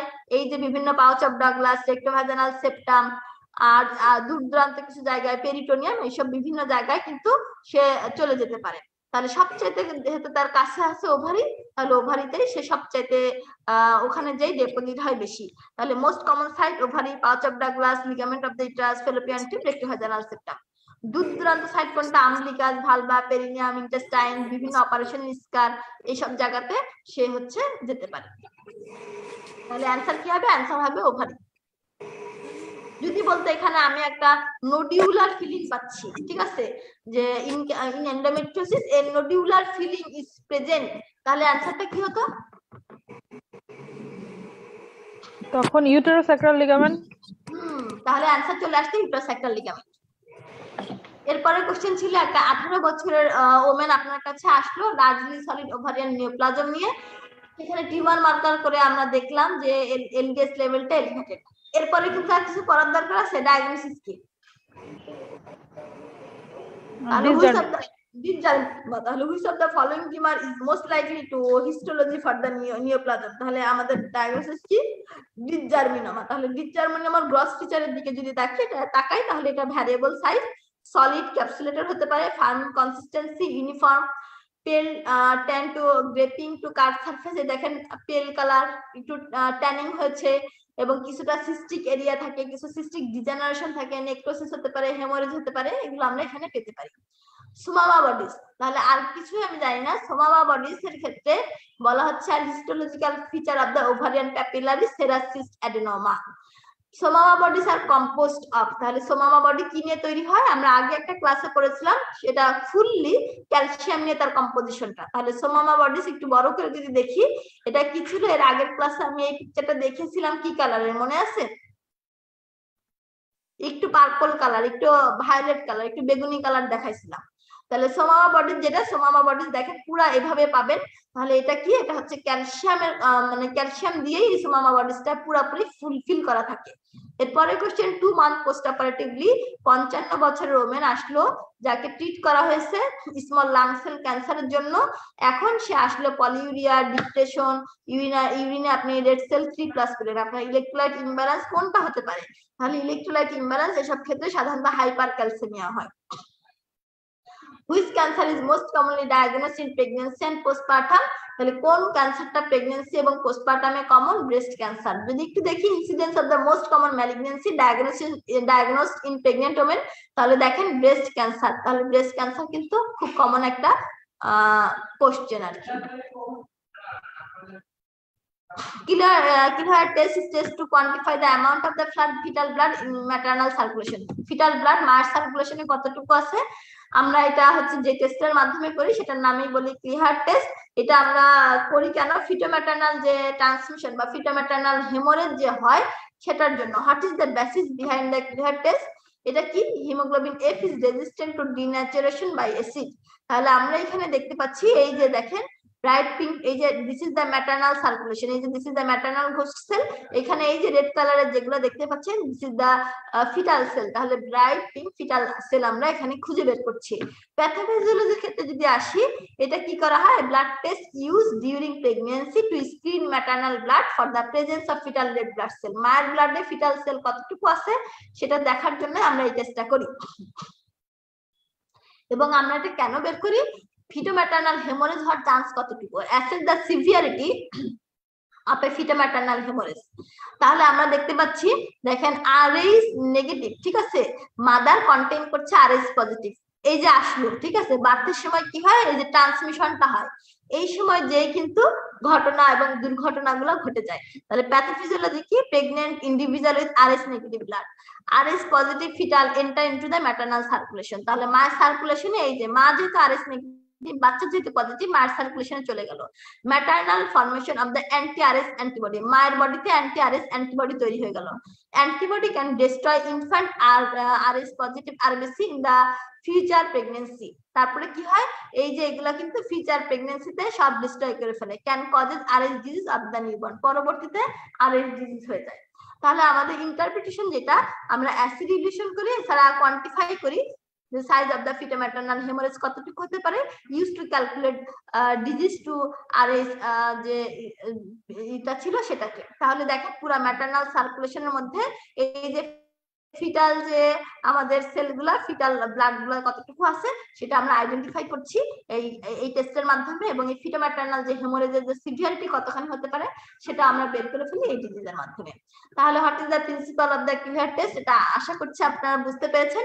Adult haemoglobin but not fetal haemoglobin, এটা আমরা কোথায় করছি, অ্যাডাল্ট হিমোগ্লোবিনে, এবং soluble in the citrate buffer phase এত to evaluate out the red blood cell. এত কিছু দরকার নাই, যা এতটুকু সময় দিয়ে বুঝাইলাম এতটুকুতে আপনাদের কাছে মানে এর বেশি কিছু লাগবে না। Commonest type of the vulval cancer কোনটা, স্কোয়ামাস সেল কার্সিনোমা, এটা আমরা একটু আগে আলোচনা করেছিলাম। ইন প্রিএক্লাম্পসিয়া, আচ্ছা এই কোশ্চেনটা ছিল কি এর আগে, ভালভাল ক্যান্সার কোথায় হয়, ভালভাল ক্যান্সার ইউজুয়ালি লেবিয়া মেজরেতে হয়। এবার আসছে ভালভাল ক্যান্সারের সবচেয়ে কমন টাইপ কি, squamous cell carcinoma. In preeclampsia what changes occur in kidney, কিডনিতে কি হয়, ভাস্কুলার এন্ডোথেলিওসিস হয়। Most common type of the degeneration in the fibre, এটা কোনটা, হায়ালিন ডিজেনারেশন। তাহলে সেকেন্ডারি চেঞ্জেস ইন দ্য ফাইবারের দিকে যদি একটু তাকান, যে ডিজেনারেটিভ চেঞ্জ গুলো হয়, এক number hyaline degeneration, next cystic degeneration, এরপরে calcification, fatty degeneration, red degeneration এবং সেপটিক ডিজেনারেশন হতে পারে। প্রেগন্যান্সিতে যদি আমি বলি কোন ডিজেনারেশনটা সবচেয়ে কমন, সেই ক্ষেত্রে মনে রাখবেন red degeneration common. Usually hyaline ডিজেনারেশনটা নরমাল সময়ে কমন। তাহলে হায়ালিন ডিজেনারেশনের ক্ষেত্রে বলা হচ্ছে কেন হয়, ইনঅ্যাডিকুয়েসি অফ ব্লাড সাপ্লাই, এবং এই সময় দেখেন ইউনিফর্ম ইসিনোফিলিক গ্রাউন্ড গ্লাস অ্যাপিয়ারেন্স আমরা পাই। এইটা শেষ হয়ে গেলে তখন চলে আসে সিস্টিক ডিজেনারেশন, যেটা সেকেন্ডলি টু হায়ালিন ডিজেনারেশন। তার মানে এই সিকোয়েন্সের দিকে যদি আমরা তাকাই তাহলে দেখবো প্রথমে হায়ালিন, সেকেন্ডলি সিস্টিক ডিজেনারেশন। দেখেন চেঞ্জের ক্ষেত্রে হায়ালিন ডিজেনারেশন 121%, ঠিক আছে। 42 বছরের ওল্ড পেরিমেনোপজাল ওমেন আছে যে কমপ্লেইন করছে 12 মাস ধরে যার হেভি মিনস্ট্রুয়াল ব্লিডিং হচ্ছে, পেলভিক এক্সামিনেশন করে সব নরমাল প্লেন, হাজবেন্ডের ভ্যাসেক্টমি করা হয়েছে 2 বছর আগে, তার ফ্যামিলি কমপ্লিট। এখন which investigation will you do before starting treatment, কোনটা আপনি এই ট্রিটমেন্ট শুরু করার আগে করতে দিবেন। আগে তাকে সনোগ্রাম করে দেখে তার ঘটনা, তার পজিশনটা আসলে কি, কেন তার এই ব্লিডিংটা হচ্ছে, কোনো প্যাথোলজি, কোনো পলিপ বা কোনো কিছু আছে কিনা। What is the single best description for the histologic appearance in the secretory endometrium? এটা কি খুবই ইজি একটা কোশ্চেন। সিক্রেটরি, আর্লি সিক্রেটরি এন্ডোমেট্রিয়ামে আমরা কি পাই, এন্ডোমেট্রিয়াম উইথ সাবনিউক্লিয়ার ভ্যাকুলেশন, দিস ইজ সাবনিউক্লিয়ার ভ্যাকুলেশন। তাহলে অ্যানসার কি হবে, সিম্পল কলামনার সাবনিউক্লিয়ার ভ্যাকুলেশন। এটা দেখে আমরা বুঝবো this is secretory endometrium.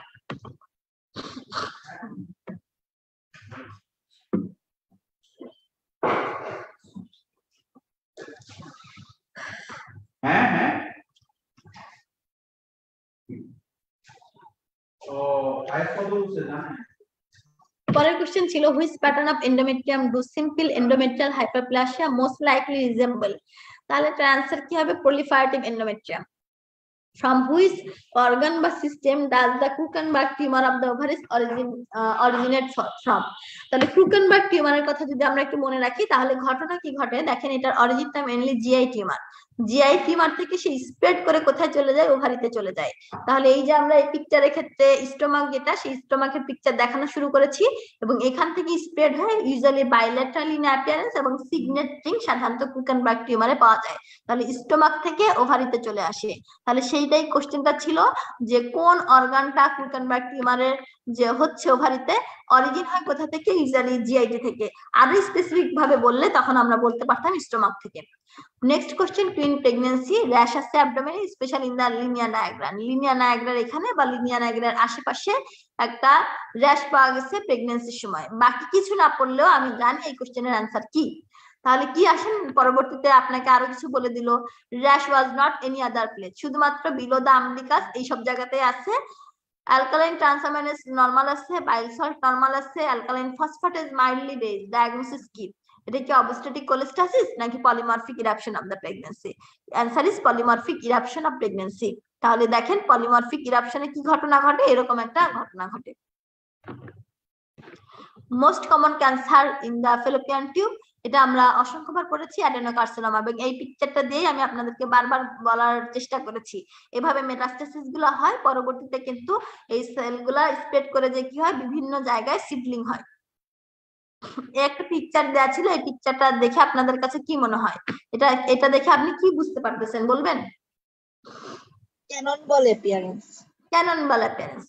Next question ছিল patient presented emergency with complaint of shortness of the breath, হেমোপটেসিস আছে, তার হিস্ট্রি আছে মিসক্যারেজ এবং হিস্টোপ্যাথোলজিতে আমরা দেখতে পাচ্ছি মোলার প্রেগন্যান্সি। চেস্ট এক্সরেতে এই ধরনের একটা পিকচার আসছিল। এখন কথা হচ্ছে which tumour marker is raise to this condition. তাহলে এটা কোনটা হবে অ্যানসার? অ্যানসার কি হবে? Beta SCG, choriocarcinoma. Yes. Patient with complete molar pregnancy, ultrasonogram showing bilateral cyst with thin septa. Diagnosis কি? তাহলে আল্ট্রাসোনোগ্রামে আমি যখন দেখলাম যে দুই পাশে বাইলেটারাল এবং এরকম থিন সেপ্টা আছে, তাহলে এটা কোন cyst? This is theca lutein cyst. ঠিক আছে, এই সময় থিকা লুটিন সিস্টটা ইউজুয়ালি কমন থাকে। তাহলে থিকা লুটিন সিস্টটা নরমাল সময় লেস কমন হলো, ইউজুয়ালি বাইলেটারাল হয়। এবং এটা কেন হয়? Over stimulation of the ovary by beta SCG.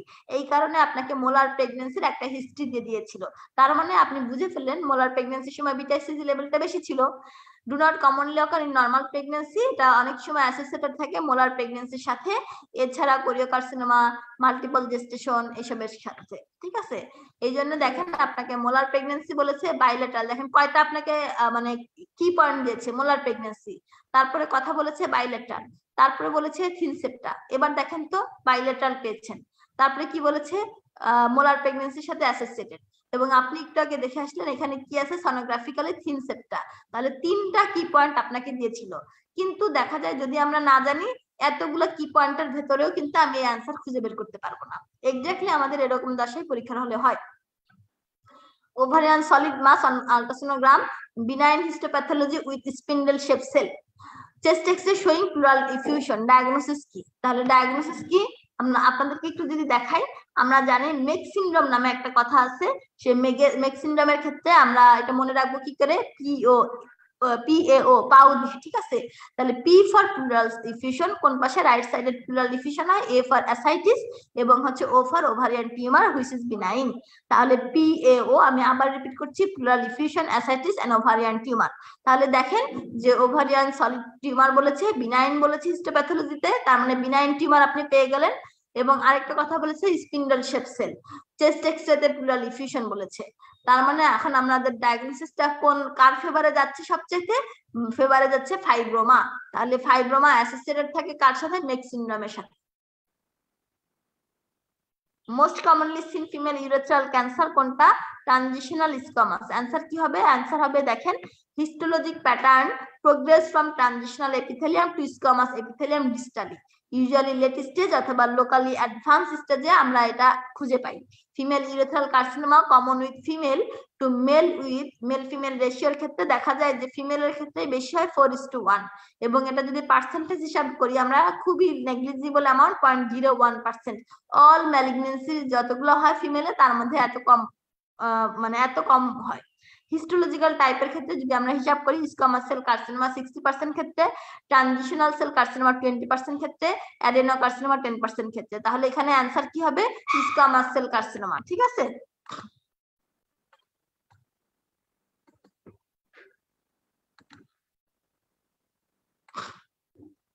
এখন চলে আসি, what is the most common congenital solid tumour of the newborn. এটা কিন্তু আমরা এর আগে পড়েছিলাম, স্যাক্রোকক্সিজিয়াল টেরাটোমা। কোশ্চেন ছিল একটা, সিস্টোস্কোপি করলেন, দেখা গেল সেখানে প্যাপিলারি ব্লাডার ক্যান্সার আছে। সবচেয়ে commonest type of the bladder cancer কোনটা? এখন হচ্ছে transitional cancer. A women goat infection in first trimester, rash আছে, জয়েন্ট পেইন আছে, আল্ট্রাসাউন্ডে দেখলেন ফিটাল অ্যাসাইটিস, কিন্তু কোনো স্ট্রাকচারাল ডিফেক্ট নাই। তাহলে এই কোশ্চেনের অ্যান্সার কি হবে? ফার্স্ট টাইমিস্টার বলছে, র্যাশ আছে, জয়েন্ট আছে, সাথে আপনাকে যদি একটু কাশি বা ফিভার অথবা ঠান্ডার হিস্ট্রি দিত আপনার, অথবা অ্যানিমিয়ার কথা বলতে, আরো ফেভারে চলে যেত। অ্যান্সার কি হবে? পারভিভাইরাস B19। একটা patient diagnosed as having vaginal infection, যার ভ্যাজানাল ইনফেকশন আছে, সেটা কি দিয়ে হয়েছে? ট্রাইকোমোনাস ভ্যাজানালিস। ট্রিটমেন্ট কি দিবেন? এটার অ্যানসারটা যে কোনো একজন দেন। Metronidazole 400 milligram BD for 5 days. এটা আসলে আমরা দিব মেট্রোনিডাজল, আমরা দিব হচ্ছে তাকে, যেহেতু ট্রাইকোমোনাস, আমরা তাকে মেট্রোনিডাজল 400 মিলিগ্রাম দিব বিডি করে 5 ডেজের জন্য। এরপরের কোশ্চেনে চলে আসি, কোন ভাইরাসটা, কোন গ্রুপের ভাইরাসটা মলাস্কাম কন্টাজিয়াসাম করে? মলাস্কাম কন্টাজিয়াসাম বলার সাথে সাথে আমার দুইটা কথা মনে পড়ে যায়। একটা হচ্ছে dome shape ulcer. Dome shape আলসারের ছবিটা আপনাদের চোখে ভাসতেছে কিনা একটু একজন বলেন তো, মনে পড়ে ডোম শেপ আলসারের জি কথা? আপু, ডোম শেপ বলছিলেন আর আম্বিলিকেটেড বলছিলেন। গুড। তাহলে এটা মলাস্কাম কন্টাজিয়াসামের সাথে কি রিলেটেড? পক্স ভাইরাস এবং ডোম শেপ আলসার। তাহলে ছোটবেলায় দেখেন তো, যদি মনে করেন আপনারা যে ছোটবেলায় কিন্তু অনেকের পক্স হতো, তাই না? তাহলে সেই পক্সটা এরকম হতো, দেখেন তো এবার মনে পড়ে? এখন কি আপনারা কোরিলেট করতে পারছেন? তাহলে ছোটবেলায় যে বিষয়টা আমরা বলতাম পক্স হয়েছে, তাই না? তাহলে পক্স হওয়ার পরে দেখেন যে এরকম অবস্থা হতো। এবার আপনারা মিলান যে ডোম শেপ আলসার। তার মানে কোশ্চেনটা ছিল যে which group of virus causes molluscum contagiosum? Answer is pox virus. এবং সেই সাথে আপনারা মনে রাখবেন ডোম শেপ আলসারের কথা। আম্বিলিকেটেড বলেছিলাম, পাস্তুল বলেছিলাম। Bacteria causing sepsis in pregnancy, তাহলে কোন ব্যাকটেরিয়া প্রেগন্যান্সিতে সেপসিস করে? Group A streptococcus. Bacteria causing toxic shock syndrome কে করে? Staphylococcus aureus. Condylomata lata seen in which stage of syphilis? আমি যদি বলি কন্ডাইলোমা অ্যাকুমিনাটা কোথায় পাওয়া যায়? কোন ডিজিজে কন্ডাইলোমা অ্যাকুমিনাটা পাই আমরা? Human papilloma virus. আচ্ছা, তাহলে কন্ডাইলোমা লাটা, তাহলে দুইটা মিলে যেন উল্টা পাল্টা না হয়। তাহলে লাটা পাবো কোথায়? Secondary syphilis. যদি হচ্ছে টারশিয়ারি সিফিলিস হতো তাহলে কি পেতাম? গামা পেতাম। তাহলে আমি দেখাচ্ছি, দিস ইজ কন্ডাইলোমা অ্যাকুমিনাটা, যেটা পাচ্ছি কোথায়? হিউম্যান প্যাপিলোমা ভাইরাস দিয়ে। এটা হলে বেয়ারলি ফাঙ্গেটিং কলিফ্লাওয়ার লাইক গ্রোথ। আর এদিকে যদি এলিভেটেড প্লাগ আপনি পান, সেটা কি? কন্ডাইলোমাটা লাটা। এটা কোথায় পাবেন? সেকেন্ডারি সিফিলিসে পাবেন। Human papilloma virus is high risk for cervical cancer. কোন কোন কোন গ্রুপটা? এটা আপনাদের সবার মুখস্থ। এরপরে question, patient with IUCD come to a routine checkup and high vaginal swab নিলেন, দেখা গেল সেখানে গনোরিয়া, আপনার ম্যানেজমেন্টটা কি হবে? আপনি তাকে অ্যান্টিবায়োটিকটা হচ্ছে দিবেন, এবং অ্যান্টিবায়োটিক দিয়ে যে কোনো ক্ষেত্রে হুট করে আমরা আইইডি রিমুভ করব না। আমরা চেষ্টা করব, যেহেতু একটা প্রসিডিউর আমরা করেছি, আমরা ট্রিটমেন্ট করে সেটা রাখা যায় কিনা। এই জন্য আমরা প্রথমে অ্যান্টিবায়োটিক দিব এবং চেষ্টা করব আইডিটা রাখার জন্য। Patient is present with thin yellow fishy smelling discharge, vaginal pH দেখা গেছে 5। তাহলে ডায়াগনোসিস কি? আমার পজিটিভ অর্গানিজমটা কি? তাহলে ফিশি স্মেলিং যেহেতু আছে, পিএইচটা যেহেতু 5, তাহলে আমাদের ডায়াগনোসিস কি? Bacterial vaginosis. কোন অর্গানিজম হয়েছে? গার্ডেনেলা ভ্যাজাইনালিস দিয়ে। Patient come out to chlamydia positive, she is 12 week pregnant, what is the management plan? তাহলে যেহেতু chlamydia positive 12 সপ্তাহ প্রেগন্যান্সি, আমাদের ম্যানেজমেন্ট প্ল্যান কি? আমরা হচ্ছে পেশেন্টটাকে ট্রিট করব এবং আমরা স্কিন আউট করার চেষ্টা করব তার পার্টনারের কন্টাক্ট ট্রেসিং বা অন্যান্য কোনো হিস্ট্রি আছে কিনা। ম্যাক্রোফেজের অরিজিন কি? ম্যাক্রোফেজের অরিজিন যদি জানতে হয় তাহলে আমাদের একটু পেছন থেকে আসতে হবে। হেমোপেটিক স্টেম সেল, বোন মেরো, তারপরে যে এদের মাইলয়েড প্রিকারসর এবং লিম্ফয়েড প্রিকারসর আমরা পেলাম। মাইলয়েড প্রিকারসর থেকে ব্লাডে চলে আসলো কি? মনোসাইট। মনোসাইট থেকে দেখেন ডেনড্রাইটিক সেল আসলো, ম্যাক্রোফেজ আসলো, মাইক্রোগ্লিয়াল সেল আসলো। তাহলে আপনাকে এখন একটু রেট্রোস্পেক্টিভ ভাবে যেতে হবে। ম্যাক্রোফেজের অরিজিন কি? ম্যাক্রোফেজের অরিজিন হচ্ছে মনোসাইট। তাহলে এই কোশ্চেনটা কিন্তু অহরহই আসে। তাহলে অরিজিন অফ ম্যাক্রোফেজের অ্যান্সার কি আসবে? ম্যাক্রোফেজের অরিজিন যে মনোসাইট, এটা আপনাকে একটা পিক্টোরিয়াল ইমপ্রেশন আমি দিলাম যেন ভুল না হয়। ম্যাক্রোফেজের ফাংশন গুলো আপনাকে অ্যাজ এ হোল একটু বলে দিতে চাই এই সাথেই। অ্যাঞ্জিওজেনেসিস করে, হোস্ট ডিফেন্সে হেল্প করে, ইনফ্লামেশন হেল্প করে, উন্ড রিপেয়ার করে, রিজেনারেশন করে, অটো ইমিউনিটি করে। ক্যারেক্টারিস্টিক্স অফ দ্য ইমিউনোগ্লোবিন জি, এটার অ্যান্সারটা বলেন একটা।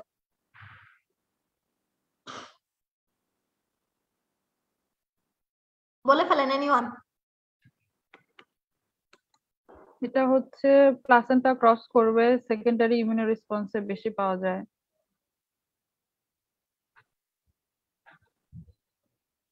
এটা এই দুটার মানে মধ্যে অ্যান্সার এখানে এ হবে অ্যান্সার। হ্যাঁ, এ হবে অ্যান্সার। ঠিক আছে, সে প্লাসেন্টা ক্রস করে কমপ্লিমেন্ট পাথওয়েকে অ্যাক্টিভেট করে, ঠিক আছে, এফসি ফ্র্যাগমেন্টের সাথে বাইন্ড করে এবং অ্যান্টিবডি কমপ্লেক্স সে ফর্মেশন করে। Most important complement in opsonisation কোনটা? C3b। Which of the following is the main immunoglobin in the mucosa? মিউকোসাতে কোন ইমিউনোগ্লোবিন বেশি থাকে? ইমিউনোগ্লোবিন এ। অ্যান্টিজেন প্রেজেন্টিং সেলগুলো আমরা সার্ভিক্সে কোন অ্যান্টিজেন প্রেজেন্টিং সেলটা সার্ভিক্সে সবচেয়ে বেশি পাই? তার নাম হচ্ছে ল্যাঙ্গারহ্যান্স সেল। রুবেলা ভ্যাকসিন কোন টাইপের ভ্যাকসিন? Live attenuated vaccine. আমরা একই সাথে live attenuated vaccine, kill vaccine, subunit vaccine গুলো আমরা পড়ে ফেলবো। Thrombosis in potency and S deficiency is due to. তাহলে এটার অ্যান্সার কি হবে? থ্রম্বোসিস কেন হয়?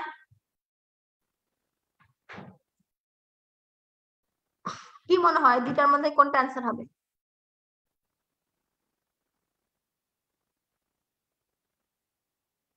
পারা যাচ্ছে না? ফ্যাক্টর 5 এন্ড ফ্যাক্টর 8 এ হতে পারে, কারণ প্রোটিন সি তো এই দুটাকে ইনহিবিট করে। ওকে, ঠিক আছে, অ্যান্সারটা নিলাম। তাহলে thrombosis in potency and S deficiency কেন হয়? 5 এন্ড 8A, ঠিক আছে, এদের জন্য যে থ্রম্বোসিসটা হয়। তাহলে মোটামুটি এই ছিল আমাদের আজকের আলোচনা। ঠিক আছে, আজকের আলোচনায় সবাই ধৈর্য ধরে এতক্ষণ ধরে শোনার জন্য আমি সবাইকে ধন্যবাদ জানাচ্ছি।